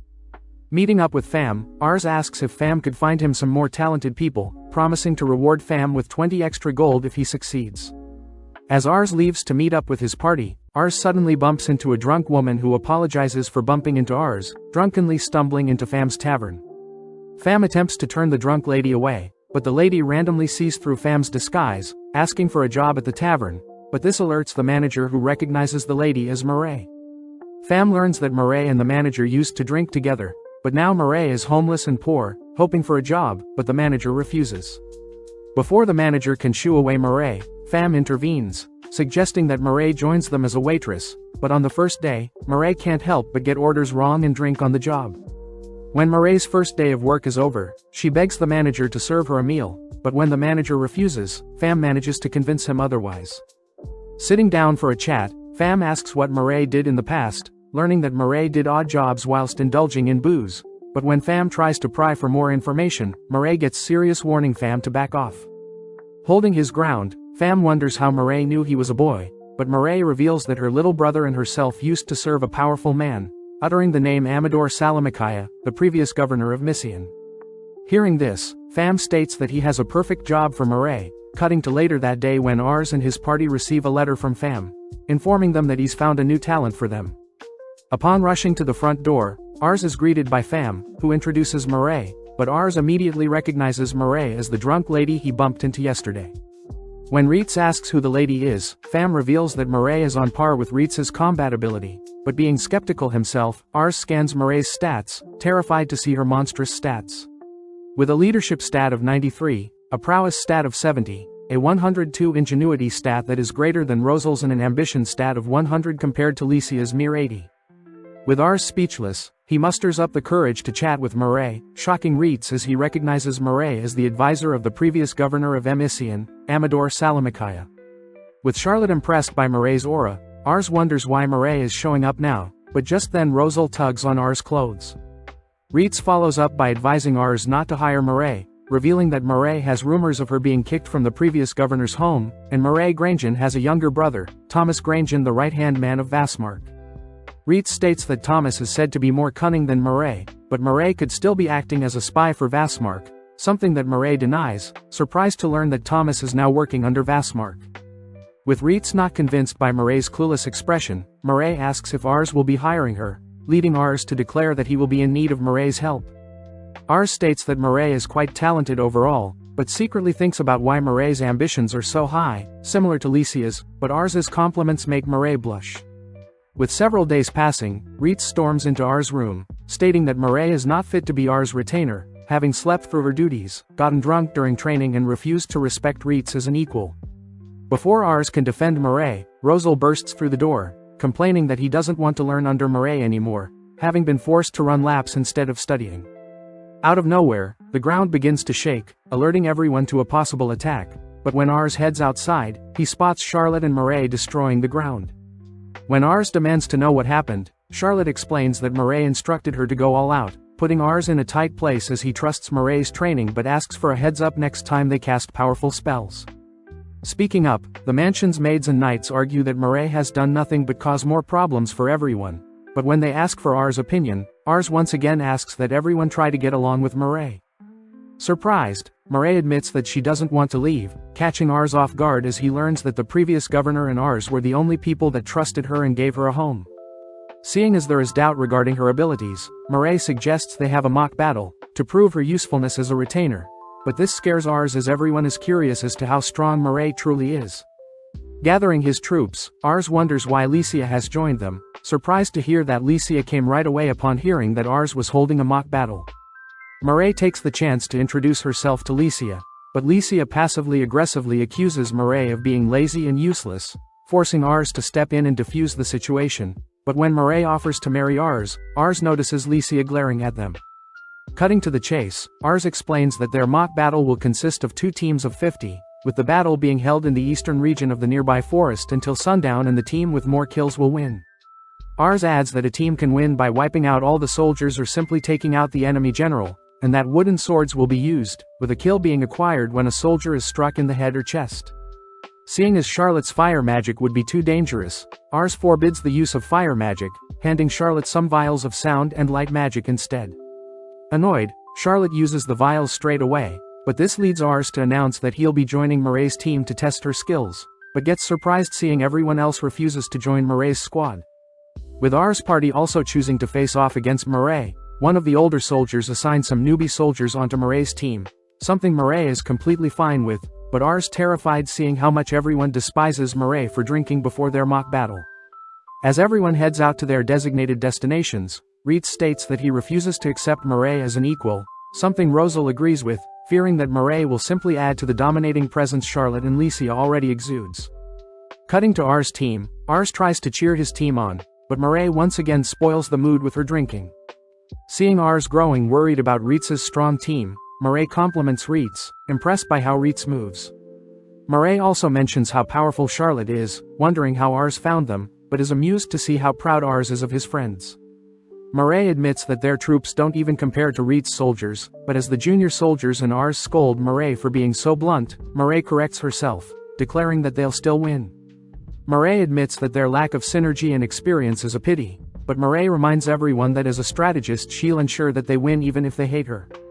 With a crowd of spectators spotting Ars's team's smoke signal to start the duel, we see REITZ's team has already prepared for what Ars's team may try. REITZ reminds everyone that they suspect Ars's team will try several long-range attacks and ambushes, therefore their strategy is to simply meet them head-on and outpower them. REITZ reveals that himself and Rosal will follow the same path in two separate groups, and when Rosal's group is targeted for being the leader, Rosal will signal for help and REITZ will use the chance to counterattack. Cutting to Licia amongst the spectators, Licia praises REITZ's and Rosal's clever plan, wondering how Murray and Ars will overcome their enemies. With REITZ and his men heading through the forest, they suddenly hear Rosal's signal, rushing towards the sound, but upon seeing some rustling in a nearby bush, they're surprised to spot a mage from Murray's team all alone. When the mage asks to join REITZ's team, REITZ gets skeptical, but gets intrigued when the mage offers to reveal Murray's plan. The mage explains that Murray planned to have Ars and the junior soldiers convince REITZ that their mansion was being attacked, guiding REITZ towards the training area, only for Ars and Murray to take the chance and isolate Rosals and defeat the leader. With everyone surprised that Ars would follow such a bold tactic, REITZ calls out the mage for lying, knowing Ars to be way more honorable than that, but seeing as she has been caught, the mage admits that she was simply stalling for Murray. The mage admits that she despises Murray, choosing to reveal Murray's actual plans, stating that the plan is to lure REITZ towards a location and the mage will signal with some sound magic to ambush REITZ's party. As the mage hands over her wand to REITZ, REITZ immediately orders for his men to detain the mage, discovering a second wand hidden on the mage. When the mage tries to act innocent, REITZ's glare forces the mage to admit that she had always planned to betray REITZ, but REITZ does thank the mage as REITZ now plans on heading to the location and countering Murray's ambush. With REITZ and his men rushing towards their destination, they're worried about Rosal being left alone, but suddenly REITZ spots several of Ars soldiers waiting out in the open. Giving the signal, REITZ and his soldiers rush Ars' army, but they realize they've been tricked. Appearing out of nowhere, Ars compliments Murray's scarecrow trick, but they suddenly spot REITZ pissed, prompting Murray to pick up Ars, dashing away as REITZ's anger forces him to blindly chase after the duo. As the crowd watching atop the hill cheers on REITZ, Ars gets worried seeing REITZ and his arm slowly catching up, but Murray isn't concerned. Sensing something off, REITZ has some of his men speed up, but Murray had set up several traps, tripping, catching and binding some of REITZ's men. With Ars impressed by Murray's clever traps, Ars spots REITZ escape from Murray's traps, even more pissed as REITZ and his men are now more passionate than ever. Seeing as it's almost time, Murray has Ars plug both their ears, followed up by several sound magic that erupts across the forest. With all of REITZ's army temporarily paralyzed, REITZ hones in on the surrounding, barely spotting Murray and Ars only to continue his chase. Impressed that REITZ and his army is still on their tail, Murray notes how she still hasn't received a signal from their remaining squad yet, but at the same time on the hill Lucia gets jealous seeing how close Ars is to Murray, but wonders where Ars' remaining squad is. Elsewhere in the forest, we see Charlotte escorting Rosal, but Charlotte wonders why they're walking further away from REITZ. Rosal deduces that REITZ must have rushed off due to an emergency, therefore their best course of action is actually to stay hidden until REITZ can sort out the things on their end. Out of nowhere, some of Ars' armies appear, signaling to Ars that they've found Rosal with some light magic, but Rosal notes how only half of Ars' army is with them. With Rosal ordering for his small army to attack, Rosal's knights begin to get cocky, seeing as they'll easily pummel the younger knights, but out of nowhere the younger knights reveal that the remainder of their army have Rosal's party surrounded. With the younger knights now overwhelming Rosal's army, Rosal realizes that Murray and Ars is all alone, cutting to Murray where she utters that REITZ and Rosal will most likely form groups of their own. Therefore Murray plans to lead REITZ and his men far away from Rosal, allowing for all of the younger knights to overwhelm Rosal and Charlotte. With Rosal realizing that they'll eventually lose, Charlotte takes the lead, dragging Rosal away as the older knights stall. Charlotte states that they have to meet back up with REITZ, therefore they too must stall until REITZ takes out Murray, casting several sound spells to temporarily stun the younger knights. Hearing another large bang, Murray smiles now knowing exactly where Charlotte and Rosal are, but REITZ is confused as to why Rosal is so close to them, cutting to Charlotte who has knocked herself out whilst disarming some of the younger knights.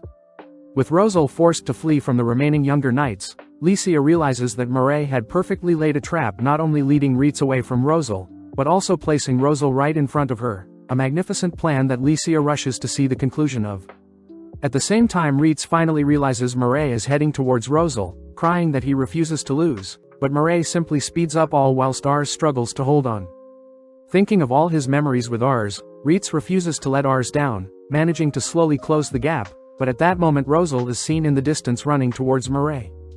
With no other choice, REITZ orders Rosal to continue running towards them, promising to defeat Murray, but out of nowhere Ars releases several explosive spells to distract REITZ.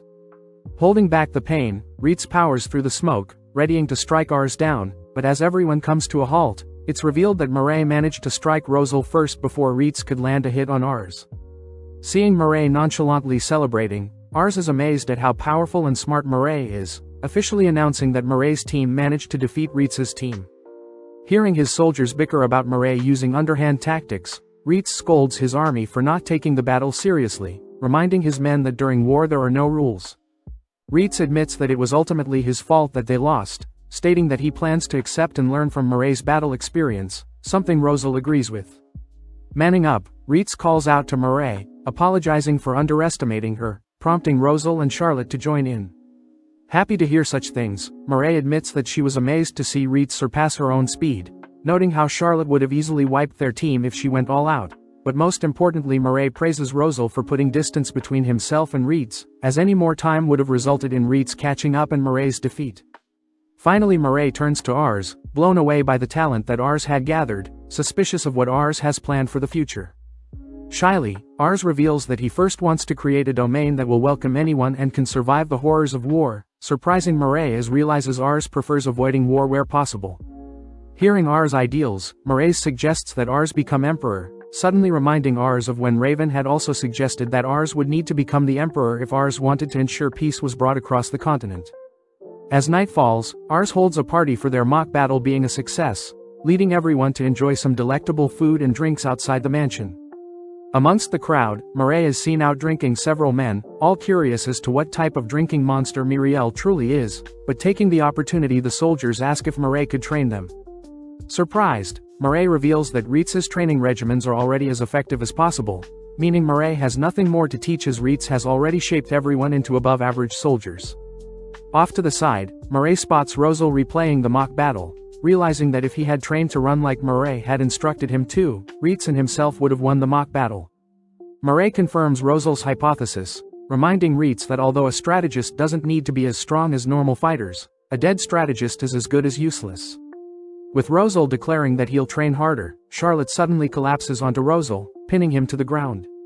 But seeing as this is the perfect chance, Murray asks that Charlotte light several spells behind Rosal to encourage Rosal to run faster, terrifying Rosal.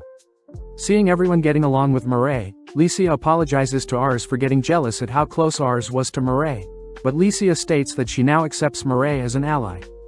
With Ars deep in thought, REITZ suddenly marches towards Ars, prompting Licia to give the two some space, but REITZ takes the chance to apologize for failing to lose the mock battle. When Ars tries to cheer REITZ up, REITZ scolds himself for failing to meet Ars' expectations, but Ars reminds REITZ that they still have time to grow even stronger. Seeing Licia finally chatting with Murray, Ars continues to wonder how strong Murray is, but wonders what REITZ thinks about Ars being emperor.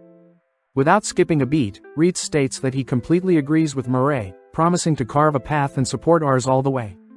With the next morning arriving, Ars promises to keep Licia updated as Licia returns back to her hometown, but at the same time Murray is scolded for slacking on the job as usual. The season ends with everyone more motivated than ever to improve, suddenly hearing that Ars and his party have all been summoned to Curran's War Council meeting, something Ars hopes to conquer with his new talented group of retainers. Picking up from the previous season, we follow Ars and his party as they all ride towards the war meeting, but Ars can't help but ask Charlotte and Murray to stop messing around. Seeing the girls enjoying the scenery, Ars gives the girls some space, checking on REITZ and Rosal. Hearing REITZ recommend they spend some time during the journey to relax, the carriage passes by an ocean heading towards the Semplar region. Seeing as Charlotte has never seen the ocean before, the gang decided to stop and dip their toes in the sea. But when Murray sees Charlotte acting all cute, she can't help but tease Charlotte. Charlotte takes the chance to ask about the places Murray's traveled, learning that Murray's been to volcanic, snowy and even ancient biomes, something that intrigues Charlotte. Joining them, Ars promises to take the gang all over the world once the world is over, all spending more time in the ocean, but when Charlotte fires off a spell into the ocean to hunt fish, the gang are forced to flee the scene. Having finally arrived at Castle Semplar, the gang arrive at the meeting area for the war meeting, but the other lords pay no attention to Lord Ars since he only mounts a remote piece of land. Spotting Lumera and Menes, Ars is so happy to see familiar faces, making some small talk, but out of nowhere Corin himself appears to greet Ars. Seeing Murray with Ars, Corin can't help but voice his surprise, having not spoken with Murray ever since she rejected Curran's offer to join his army. Murray states that she only came because of Ars, impressing Corin as he appreciates Ars for convincing the almighty Murray to join them. Seeing all the chatter, the other lords remind Corin that Murray is siblings with Vasmark's right-hand man Thomas, fearing that Murray will betray them. Silencing the skeptics, Corin states that since Ars trusts her, they should all as well, especially since Murray served the previous governor before he was assassinated. Starting the meeting, Corin recounts that their current army numbers 110,000, but the enemy houses 20,000 more. Since their side has Semplar under control, they'll have more access to resources, but rumor has it that most neutral lords are siding with Vasmark due to the enemy's talented commanders. Seeing as neither side has a major advantage, Corin declares that they want to finish the war as fast as possible. Speaking up, a lord suggests they conquer Bertudo first, seeing as it's one of the three great cities alongside Semplar and Arcontes. The lord suggests that they overpower Bertudo in order to seize more land and convince more neutral lords to join their side, rallying votes from other lords. Although Ars thinks it's a fine idea, Ars checks to see his party's and Curran's expressions, all agreeing that they can definitely do better. Turning to Murray and REITZ, Ars asks that they both speak their minds, prompting Murray to insult the lords for agreeing to such a basic attack. As Corin stops the lords from insulting Murray, Murray reminds everyone that Thomas is quite a perfectionist when it comes to schemes, only acting upon a plan with 100% success rate. Having seen the lords speak, Murray predicts that the enemies would win 70% of the time. Before the lords can say anything, Murray explains that the moment they march their army towards Bertudo, the enemy will immediately invade Semplar, forcing their forces to be split between defending Semplar and invading Bertudo. Scolding the lords for arrogantly underestimating the enemies, Corin praises Murray for shooting down such a basic plan. Murray calls for Rosal to offer up his plans, but upon seeing that a mere child will create a battle strategy, the lords grow agitated. Laying out his strategy, Rosal states that attacking Bertudo isn't a bad idea, but they should guarantee that Semplar isn't invaded when they're gone. Rosal suggests that they scare the enemy by having Paradil threaten an attack from the north, shocking Corin. Hearing this, the lords state that Paradil is loyal to the imperial family, therefore they won't be picking sides. Countering, Rosal states that they can bribe the emperor to sway Paradil onto their side. The lords fear that the emperor can't be bribed with mere money, but REITZ butts in, reminding everyone that the emperor is a teenager surrounded by corrupt retainers, therefore they need to bribe the retainers making all the decisions for the emperor. Having laid out everything, Murray praises Rosal for his genius plan, something Corin agrees with as he declares that they'll all be following Rosal's plan. Putting Ars in charge and Lumera to assist, Ars can't help but garner glares from all the lords in the room, but the gang head out to celebrate a job well done. During the meal, Ars can't help but stress at the thought of failure, but is relieved as he says REITZ will handle the negotiations with the emperor. Sadly, REITZ suggests someone else, knowing that he'll be discriminated against by royals. Seeing as no one else is willing to do it, they all head to visit Lycia, greeting Hammond as well. Before Ars can divulge any of the specifics, Lycia drags the boys in to hold a celebratory welcome. Wrapping up the party, REITZ apologizes for showing his presence in front of a lord, but Hammond reminds REITZ that since both Lycia and Ars respect REITZ, he is welcome in his home anytime regardless of race. Elsewhere, Lycia shows Ars a gorgeous view of her town, revealing that Ars has inspired her to interact with the townsfolk more often. Before Lycia can pull any moves on Ars, Lycia suddenly remembers something, taking Ars to a greenhouse only to show off all the flowers she planted gifted by Ars. Seeing as this is the perfect time, Lycia asks why Ars is visiting, stating that she will decide what Ars wants from here without her father intervening. As Ars asks Lycia to negotiate with the Emperor, Ars is surprised to hear Lycia gladly accepts, but asks for something in return. Happy to reward Lycia with anything, Ars is shocked to hear Lycia ask Ars to marry her after the war, but seeing as Lycia has helped out so much, Ars apologizes for not manning up sooner. Turning the question around, Ars instead asks Lycia to marry him now, knowing that he'll need her by his side throughout the war, bringing Lycia to tears. As both embrace, they announce the special news to Hammond and VIDZ, but Hammond is against her daughter getting married so soon. Upon further inspection, Hammond sees that Lycia is more determined than ever to support Ars, ultimately giving in as he throws a massive feast in celebration. Later that day, Pham reports his findings on the corrupt people around the Emperor, pointing out that Minister Shakma is the one that holds the most power. Calling a meeting, Ars explains that they'll first all be heading to Semplar, only to take a boat to the royal capital. It's then where they'll have Minister Shakma attend their negotiations with them and Paradil, only to finish with speaking to the province as a whole. Ars states that Lycia will spearhead the negotiations, but Marae reminds Ars that Lycia is still a mere child, therefore Lycia reveals that Lumera will be accompanying them as well to convince everyone they can be trusted. Marae is impressed that a smart girl like Lycia is marrying Ars, but Charlotte voices her objections to Lycia and Ars marrying before the war. Lycia sneaks in some compliments, convincing Charlotte to approve of their marriage, only for Ars to remind Charlotte that their boat ride will allow Charlotte to experience the greater world. With Ars, Lycia and Charlotte heading out by carriage, Charlotte takes the chance to squeeze in a quick nap, but at the same time Ars notices someone riding beside. Relieved to see it's Pham, Ars learns that Pham has discovered Vasmark is now working with the province of Sites, fearing that Corin will eventually be pinched from two separate sides. Seeing as they have another issue on their hands, Lycia cheers Ars up, stating that once they've sided with Paradil, they'll have equal manpower to combat Sites and Vasmark. Completely amazed by how much Lycia had planned, the carriage suddenly hits a bump, revealing various diplomacy textbooks Lycia had been studying. Embarrassed, Lycia admits that she has been working hard to impress Ars, especially since now Lycia is Ars' wife. Before Ars and Lycia can share a moment, Charlotte wakes up breaking up the tension. Having arrived to Semplar the next day, Corin reports that Sites has indeed sided with Vasmark, but Lycia mentions how they've already planned for that. Lycia says they plan on teaming up with Paradil, and only then will they try negotiating Sites onto their sides as well, impressing Corin as Ars' party seems to be in top condition. Taking the chance, Corin teases Ars for being such a ladies' man, suddenly interrupted by Renge Salamikaya, Corin's oldest son.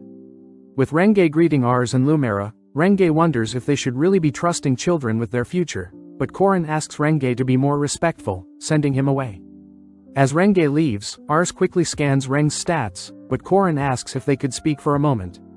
Heading outside, Corin asks what Ars thinks of Renge, admitting that he was quite light of Renge when he was younger, but now Corin fears his son won't be a competent ruler. Ars reassures Corin that although Renge is quite useless at the moment, Renge has lots of potential to grow into a great man. Finally heading to Semplar's harbor, Charlotte can't help but admire all the shops and the goodies they sell, prompting Ars to encourage Lycia to have a browse around as well. Having found some gifts for the children at the orphanage, Ars checks on Lycia, who seems to be admiring a pendant, immediately purchasing the item as a proxy gift for their marriage, promising to give Lycia a proper ring in the future. Beginning to board the ship, Ars thanks Lumera once again for accompanying them, but is surprised to learn Renge is joining them, wanting to impress his father during their trip. As the ship sets sail, Charlotte is infatuated by their form of transportation, but Ars and the others begin to grow sick, watching as Renge fails to hold back from throwing up. Spotting several men floating at sea, the gang decide to rescue them, surprised to hear they had been floating in the ocean for several days. Feeling bad for them, Charlotte reminds everyone of pirates in the area, handing the men some water, but suddenly one of the men grabs hold of Charlotte, only to hold her captive whilst demanding for loot. Unfortunately, the men are unaware of Charlotte's magical capabilities, terrified seeing Charlotte melt their swords, only for Charlotte to blast them with a fireball. Tying up the men, Renge declares that the men will be hanged once they reach the capital, but having scanned them, Ars asks who the men truly are, suspecting that they aren't pirates. The men reveal that they are actually fishermen for the capital, but over time they began needing money to repair and sustain their business, forced to borrow money from a sketchy merchant once the empire refused to support them. As a result, the fishermen needed another way to repay their debts for their families, but Renge refused to listen to any of the fishermen's excuses. Relieved to hear the men aren't bad people, Ars offers to give the men some items worth 3 gold coins, confusing Renge, but the fishermen refuse to stoop so low and accept Ars's pity. Ars corrects the men, stating that his gift is simply a loan, allowing the fishermen to repay him whenever they want without interest, surprising everyone. Hearing this, Renge refuses to allow Ars to do such a thing, but Ars finally snaps, asking whether a lord can really earn trust from their people if the people can't trust their leader.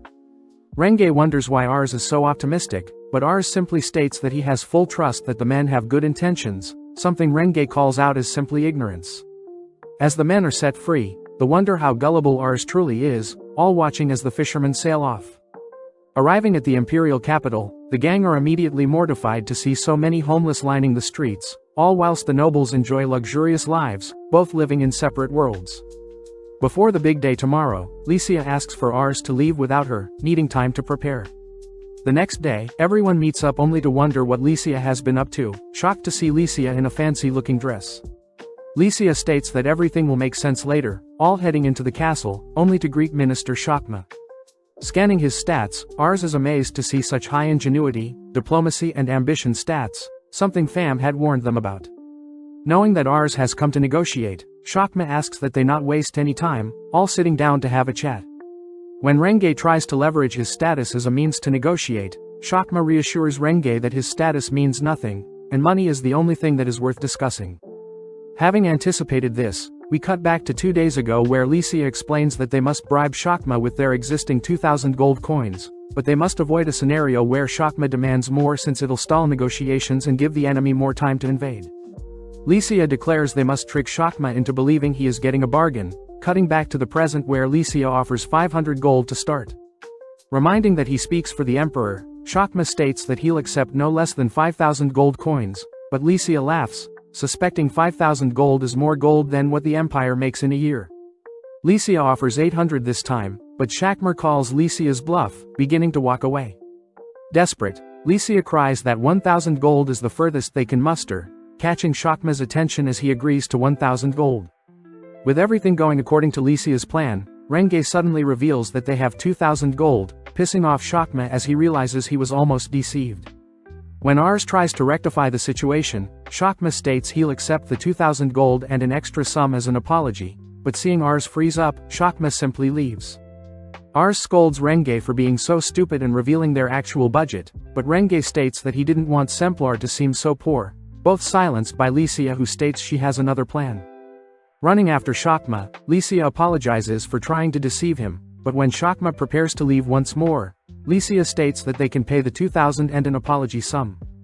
Suddenly taking off her expensive clothes, Licia reveals that her dress and jewelry is worth 500 gold, something that impresses Shakma as he agrees to mediate with Paradil on Ars's behalf. Shakma does ask if Korin is truly loyal to the emperor, learning from Renge who spills that Misian plans to gain independence after the war, but Shakma could care less, instead warning Ars that negotiations with Paradil may not go as planned.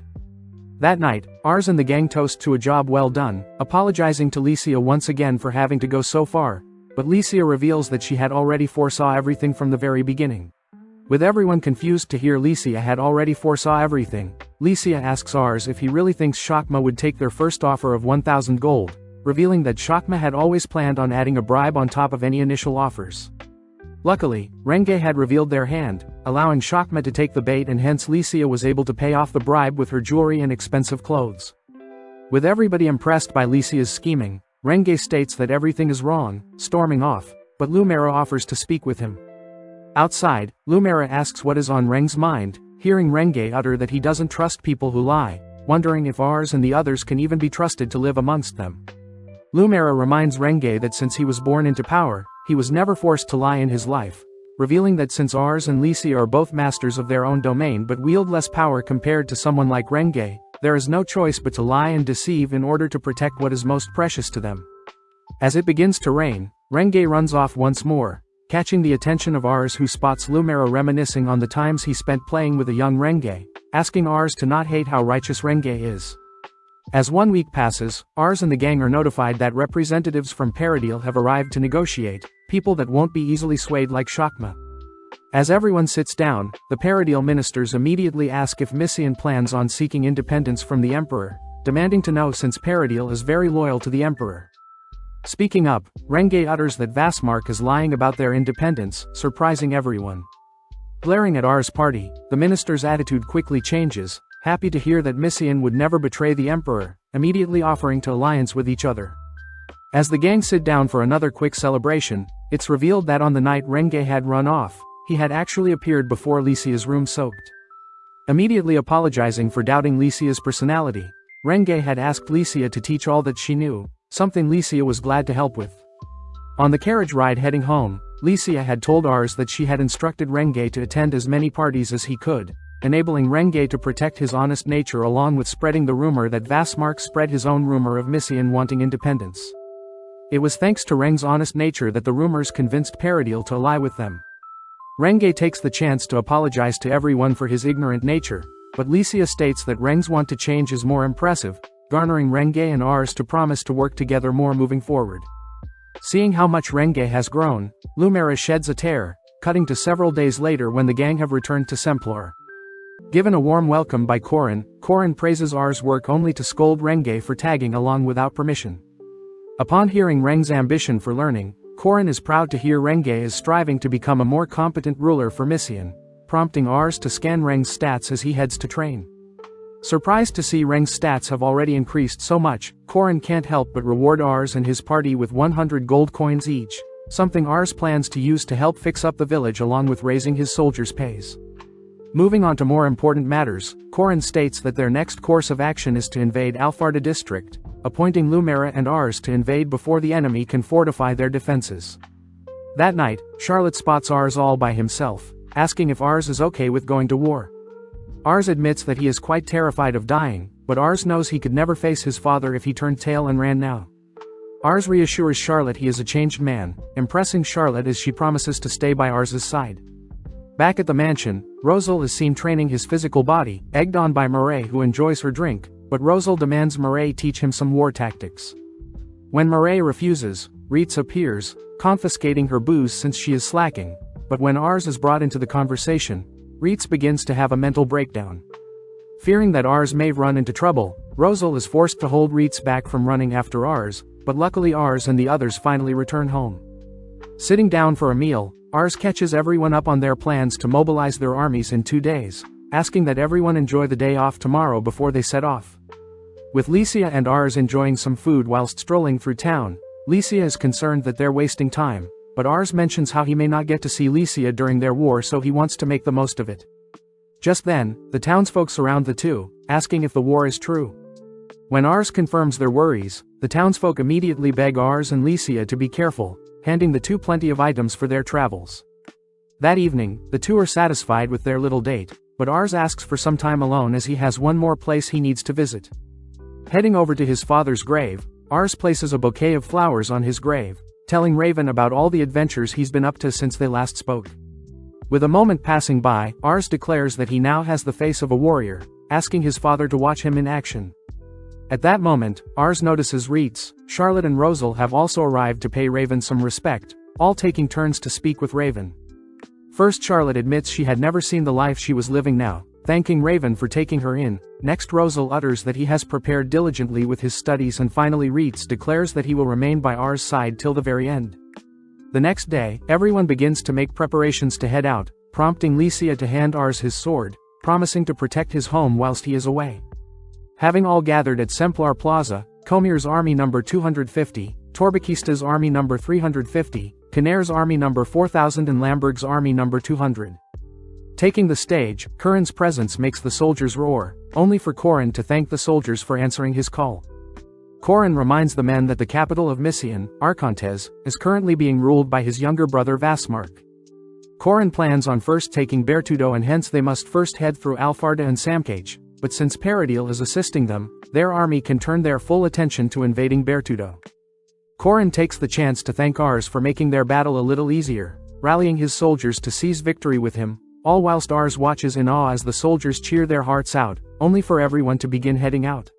Heading through a forest, Lumera voices how proud he is that Ars is finally entering his first battlefield, followed by Rosal who reassures Ars he has drafted up countless strategies against the enemies. Additionally, Charlotte reminds Ars that her magic will decimate the battlefield, along with REITZ revealing that he has been training his army well, making Ars smile as he's glad to hear everyone is fired up. With everyone arriving at Alfarda Castle, all forces prepare to invade, but before Ars can experience war for the first time, the castle raises a white flag, surrendering. Having sieged the castle, Corin tells Ars that the enemy had chosen to surrender after realizing they were outnumbered, telling Ars their next great challenge will be Bertudo. Cutting to the Samkach district, Thomas is revealed to have arrived, meeting up with the headman of the Samkach district, Fredor Vandal. Thomas voices how he'll ensure Vassmark doesn't lose any more land, heading over to retrieve a sword only to crumple it with his bare hands. Fredor bows his head as Thomas leaves, only to spot his daughter Selena scolding her father for submitting to Thomas' every word. Fredor states he has no choice, knowing that Thomas is skilled enough to give them a fighting chance, plus Fredor needs to defend Fort Vakmakro, but Selena offers to defend Fort Vakmakro herself. Back with Ars and the gang, they discuss the best way to conquer the district with minimum casualties, making Rosal offer a solution. Rosal reminds everyone that there are 3 fortresses surrounding Castle Samkach, therefore they should split their forces and invade the 3 surrounding forts at the same time. Once the 3 forts have been secured, Corin and his remaining men will storm the main castle. Corin knows that Fort Vakmakro is the most important of them all, assigning Ars and Lumera to take care of the fort. The next day, Ars and his party surmise that Fort Vakmakro is the only fortress that overlooks the main castle and the other 2 forts, prompting Ars to ask if Rosal or Murray has a plan. Rosal suggests that they first have a scout check on the army's formations, but Murray butts in, reminding Rosal that his naive thinking will get them killed. Murray advises Rosal to think in the enemy's shoes, reminding everyone that their forces easily outnumber the enemy, making Rosal realize the enemy will try for a pincer attack on Ars soldiers. Murray states they should send out scouts both high and low to ensure no sneak attacks are successful, something Rosal quickly jotted down, grateful for the advice. Following Selena, she is notified that the enemies are approaching their fort, swiftly casting a barrier that encases the entire fort, declaring that she refuses to lose. Back outside, the gang prepare barrels of mana for the mages to cast, all firing off their fireballs, but the barrier holds strong. Luckily, Charlotte lets loose her own fire spell, tearing apart the barrier, but before Lumera can send in his troops, the barrier begins regenerating. Murray's is impressed the enemy has a defensive specialist, asking if Charlotte will be able to break through, but Charlotte declares she'll give it her all to impress Ars. Following Selena, her army begins to panic seeing their enemy's powerful spells, but Selena smirks, reminding everyone they don't actually have to defeat the enemy. At that moment, Ars is notified that an army of 1,000 soldiers are creeping up from behind them, leading Lumera to suggest they send 2,000 soldiers of their own to defend whilst 2,000 remain attacking, but suddenly they are alerted that the enemy's main force of 10,000 soldiers are also closing in on them. Excited, Murray knows only one man is capable of such a bold tactic, but Ars is more concerned about their next course of action. Rosal states that moving to meet the enemy would ultimately lead their army to lose, but if they choose to focus on sieging the fort, Corin and the renaming forces may arrive and back them up. Seeing as the mages need half a day to whittle down the enemy's barrier, Lumera prepares to have their forces retreat, but Ars thinks otherwise. Completely believing in his party's abilities, Ars asks if REITZ can hold off an army of 10,000 with his 2,000-man army, reminding REITZ of a younger Ars who believed in him. With complete confidence, REITZ offers to hold off the army for a whole day and even slaughter a few if Ars wishes, but this fires Charlotte up, declaring she'll only need an hour to tear down the barrier. With Lumera confused, Ars explains that a retreat will guarantee the enemy time to bolster their defenses, an advantage they don't want the enemies to have. Seeing Ars's determination, Lumera agrees to support Ars fully, something Murray reveals the enemy would have never accounted for. Cutting to some enemy soldiers, they begin gossiping about how their 10,000 army should be terrifying to the enemies, suddenly realizing they've been surrounded by archers only to spot REITZ riding in.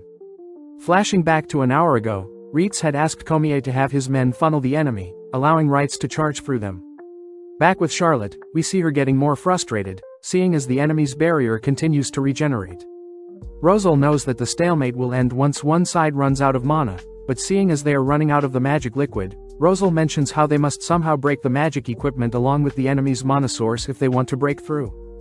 Following Selena, her army is amazed to see such a vast storage of mana, something Selena had asked her father to prepare ahead of time.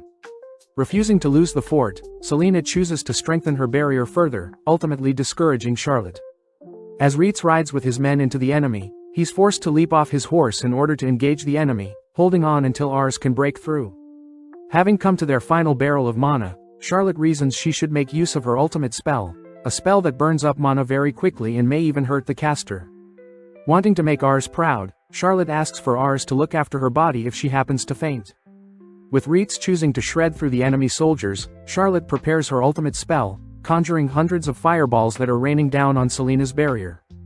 Horrified, Selina struggles to hold on, accidentally spilling all magic liquid along with shattering her magic staff, having been unable to keep up with Charlotte's power. Having destroyed the barrier, Charlotte asks if Ars is proud of her, suddenly collapsing into Ars' arm. As REITZ also appears victorious, Lumera declares that they've won from all angles, something Murray fears since Ars's retainers are quite the formidable foes. As Thomas and Fredor learn of Fort Vakmakro falling, Corin praises Lumera and Ars for capturing their designated fort, noting that Selina is their captain. When Ars wonders what Corin plans to do with all the captured, Ars is shocked to hear Corin plans on executing them all, fearing they'll eat up supplies and possibly betray them. With Selina accepting her own demise, Ars notices all of her men have also prepared to give their life, something Ars refuses to accept. Before Corin can give the command to execute everyone, Ars butts in, reminding Corin that their goal is to unite Messian. Ars believes that executing their enemies will guarantee their future resentment and they'll never be able to unite fully as a country. With everyone amazed by Ars' speech, Rosal suggests that Ars appraise the captured Sok troops, hoping to recruit more followers only to exchange the remainder for their own captured troops. With Corin happy to follow such a plan, Ars kneels in front of Selina, scolding Selina for accepting death so easily, especially since it's her duty as the leader to ensure her army is safe. Hearing that Ars still hopes to become allies in the future, Selina is truly grateful to Ars for sparing her troops, but clutching onto her pendant, Selina still refuses to live out a life of shame knowing she has failed. Just then Charlotte appears, praising Selina for her amazing defensive barrier, admitting that as an offensive mage Charlotte can only attack but Selina specializes in defense magic, a skill fit for a lord. Appearing before Selina, Corin orders Selina to ask her father to reconsider siding with, warning Selina that they'll continue to invade if they refuse. That night, Ars finishes up appraising and recruiting new soldiers, entering his room only to spot Fam has arrived. Fam begins telling the gang that Castle Samkach is pretty confident in their defense, relying on their impenetrable gate along with Thomas's genius to survive. As Ars rushes to report the intel to Corin, Rosal realizes that the outcome of their siege has already been decided. At the same time, Selina returns with a fraction of her army, apologizing to her father for failing, but her father couldn't be more happy to see his daughter alive, something Selina refuses to accept having embarrassed her family's name. The next morning, Corin concludes that the enemy refuses to give up, preparing his men to storm the building. At the same time, the enemy laughs at Corin's men, relieved to know the only way into the castle is through a narrow bridge. As Samka's men fire off powerful cannons at Corin's soldiers, they grow anxious seeing the enemy rushing their gates without hesitation, all whilst Fredor learns their impenetrable castle gate has been opened. Having snuck his way into the castle, Fam reveals he had assisted with the invasion for the insight, instructed by Rosal the night before to blend in with Samka's knights. With Selina also learning of the castle gate's opening, Selina prepares to fight once more, but is horrified to hear her father has completely surrendered. Flashing back, a young Selina rushes to greet her father who had returned from a successful campaign, captivated by her father's adventures. Having been given a pendant that symbolizes courage, Selina grew to despise her father, feeling sorry for her father who gave in to the demands of Vasmark. Rushing to her father's side, Selina grows more pissed hearing her father suggest she flee, instead declaring she'll fight till the death. At that moment, Thomas and his men appear, praising Selina's efforts, revealing he has a backup plan. Unveiling a catalyzer, Thomas declares that he has placed explosive traps all throughout the castle, asking for Fredor to lure Corin and his men inside only to blow up the castle with the catalyzer. When Fredor prepares to evacuate his men, Thomas corrects Fredor, ordering Fredor to give his life and blow up with the enemy. Thomas reminds Fredor that Vasmark doesn't take kindly to failure, convincing Fredor to accept his fate, but Selina suddenly remembers Ars telling her a lord should also consider their followers' lives. Before Selina can stop her father from accepting the catalyzer, Fredor destroys the item, glaring at Thomas as he refuses to give up the lives of his people for a selfish man like Vasmark. With no other words, Thomas swears he'll make Fredor regret his actions, heading off. Out of nowhere, one of Thomas's men prepares to cut down Fredor, forcing Selena to step in front of her father. In the blink of an eye, Fedor dashes forward, terrifying Thomas's lackeys, reassuring Selena that he's still able to fend for himself. That night, Fedor officially surrenders his land to Corin, offering his own head if it means his people can live on. Relieved to hear such an honorable thing, Corin asks Fedor to join his army, something Fedor graciously accepts. Off to the side, Selena promises she'll grow to be a more competent lord in the future. Outside the castle, Thomas and his men lurk behind some bushes, saddened to have to resort to using a second catalyzer. As Thomas activates a catalyzer, a massive explosion is seen elsewhere, cutting to Pham, who reveals he had relocated all the explosives in the castle elsewhere. Hearing this, everyone is surprised to hear Ars's party knew of the explosions, learning that Rosal had deduced Thomas would use an underhand tactic to ensure they come up on top.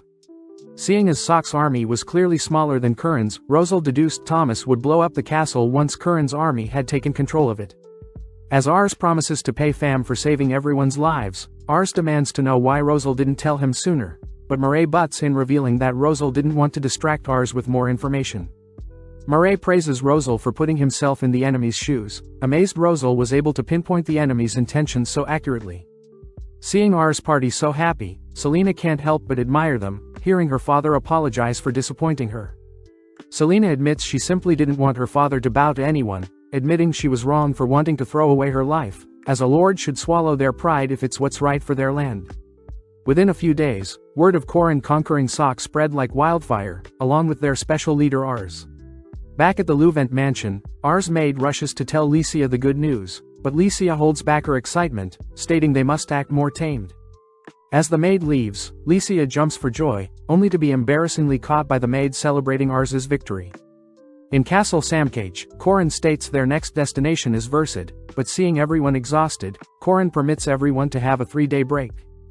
Excited, Ars states he wants to tour the city of Samcage, happy to hear that Murray and Charlotte wants to feast on the city's food and drinks whilst Rosal wants to continue studying. With REITZ asking if he can accompany Ars around town, we cut to Charlotte and Murray indulging on as much food and booze as they can, Rosal reading as many books as he can. Touring the city together, REITZ points out how they used to go on adventures all the time when Ars was younger. Off in the distance, Ars spots a crowd surrounding a lone man, surprised to see the man had invented a miniature device that can float through the air. Sadly, the man's invention comes crashing down, but having not given up, the man unveils a strange-looking egg that houses what looks like a mechanical bird. When REITZ points out how boring the invention is, Ars can't help but offer to purchase the invention for 3 gold, amazed that such a toy exists compared to the basic building blocks he's used to. Wondering how talented the inventor is, Ars attempts to scan the man, but his appraisal suddenly malfunctions. Upon testing his eye on REITZ, Ars' eye works fine, freaking Ars out for a bit, but he brushes it off as nothing. With 3 days already passing, Corin and the others gather at Castle Samcage, reminding everyone that their next city to conquer will be VIDZ, one of the 3 largest cities alongside Semplar and Arcontes. Since Vassmark is already ruling over VIDZ, Corin knows that taking such a powerful country from Vassmark would give them a massive advantage, but Lumiere points out how winter is coming. Knowing that the harsh weathers will impede on their armies, Corin plans on splitting up their army to invade before winter comes, hoping to take down Castle Stotz, the largest defending castle of VIDZ, alongside Castle Rolto. Once both castles are secured, Corin knows they'll be able to secure VIDZ for themselves, turning to Ars and Lumera as Corin assigns them to take over Castle Rolto. Beginning to brainstorm, Rosal first suggests they conquer the surrounding castles before attacking Castle Rolto, but Ars is stressed seeing as they are unable to make contact with any of the surrounding castles. Ars wonders if they'll even be able to invade so many additional fortresses at once, but Lumera states they must since Castle Rolto is one of Vassmark's major strongholds. Just then, Ars receives a message from Fort Vardosen, offering to chat only if an important person were to negotiate with them. Lumera knows the renowned commander Lupa is in charge of Castle Vardosen, someone even Corin failed to convince to join them. Ars wonders if Lumera can handle their negotiations, but Lumera states Ars is the only one that can convince the mighty general. With the big day arriving, Ars sets off towards Castle Vardosen, but is stopped at the gate as the castle knights demand to know who Ars is. The moment Ars introduces himself, the castle knights draw their weapons, triggering REITZ's battle senses as he steps in front preparing for battle. Attempting to calm everyone down, Ars realizes the enemy is too agitated to listen to him, but when Ars suggests they retreat for now, Murray states this is actually the perfect time to negotiate. Murray reminds Ars that Lumera would mercilessly tear down the castle if the enemy attacked Ars now, plus Murray finds it suspicious that Castle Vardosen is the closest castle to them, but they were the last to respond. Murray scolds the enemies for such a pathetic attempt at scaring them, asking Ars what his decision is, impressed to see Ars dropping his weapons even when he's so terrified. Calling out to Lupa, Ars wishes to negotiate without any bloodshed, finally getting Lupa to open the gates. With only REITZ and Murray allowed to accompany Ars, the three are escorted through the castle, but Ars suddenly begins feeling a stinging pain from his eye. Finally greeting Lupa Lustin, Lupa says they'll chat in their conference room, but REITZ can't help but notice the surrounding guards are glaring at them. Before Ars can take another step, he trips on the stairs, accidentally revealing the egg toy he purchased, all watching as the mechanical bird appears from the egg, flying and spinning around only to land onto Lupa's palm. Lupa is amazed to hear such an invention is considered a toy, returning the item as he continues to his conference room, but Ars takes the chance to scan Lupa's stats. Finally able to use his eye without feeling any pain, Ars is amazed to see his eye reveal that Lupa is the eldest born in the Lustin household along with Lupa's exact birth date, married status and personality. Ars is shocked to learn such a terrifying man is married, but is escorted into a room to wait. Seeing as Ars is unable to identify a weakness in Lupa's stats, the gang decide to rest for a bit, but Ars can't help but notice the items stuffed behind the room's sofa, declaring that their negotiations will run smoothly. Finally sitting down to negotiate, Lupa reminds Ars he is not to be taken lightly, but Ars first asks how Lupa's wife is doing, believing Lupa to receive a baby soon. Terrified to hear Ars knows such a thing, Ars cries that such an honorable man like Lupa wouldn't lure and attack the enemy with such underhand tactics, deducing that Lupa's pregnant wife is being held in Castle Rolto. With Lupa not denying such a thing, Murray adds that Castle Rolto must be holding Lupa's wife hostage, forcing Lupa to defend and give his life to defend Castle Vardosen, but Ars points out that his scouts haven't spotted any reinforcements from Rolto arriving to help Lupa. Ars declares that the general of Castle Rolto has completely given up on Lupa, but Lupa believes he can still save his wife's life if he manages to take out at least one powerful enemy, hence why Lupa had asked for Ars to come alone. When REITZ asks why Lupa didn't just kill them the moment they were alone, Ars reveals that Lupa is a good man, taking out the egg invention.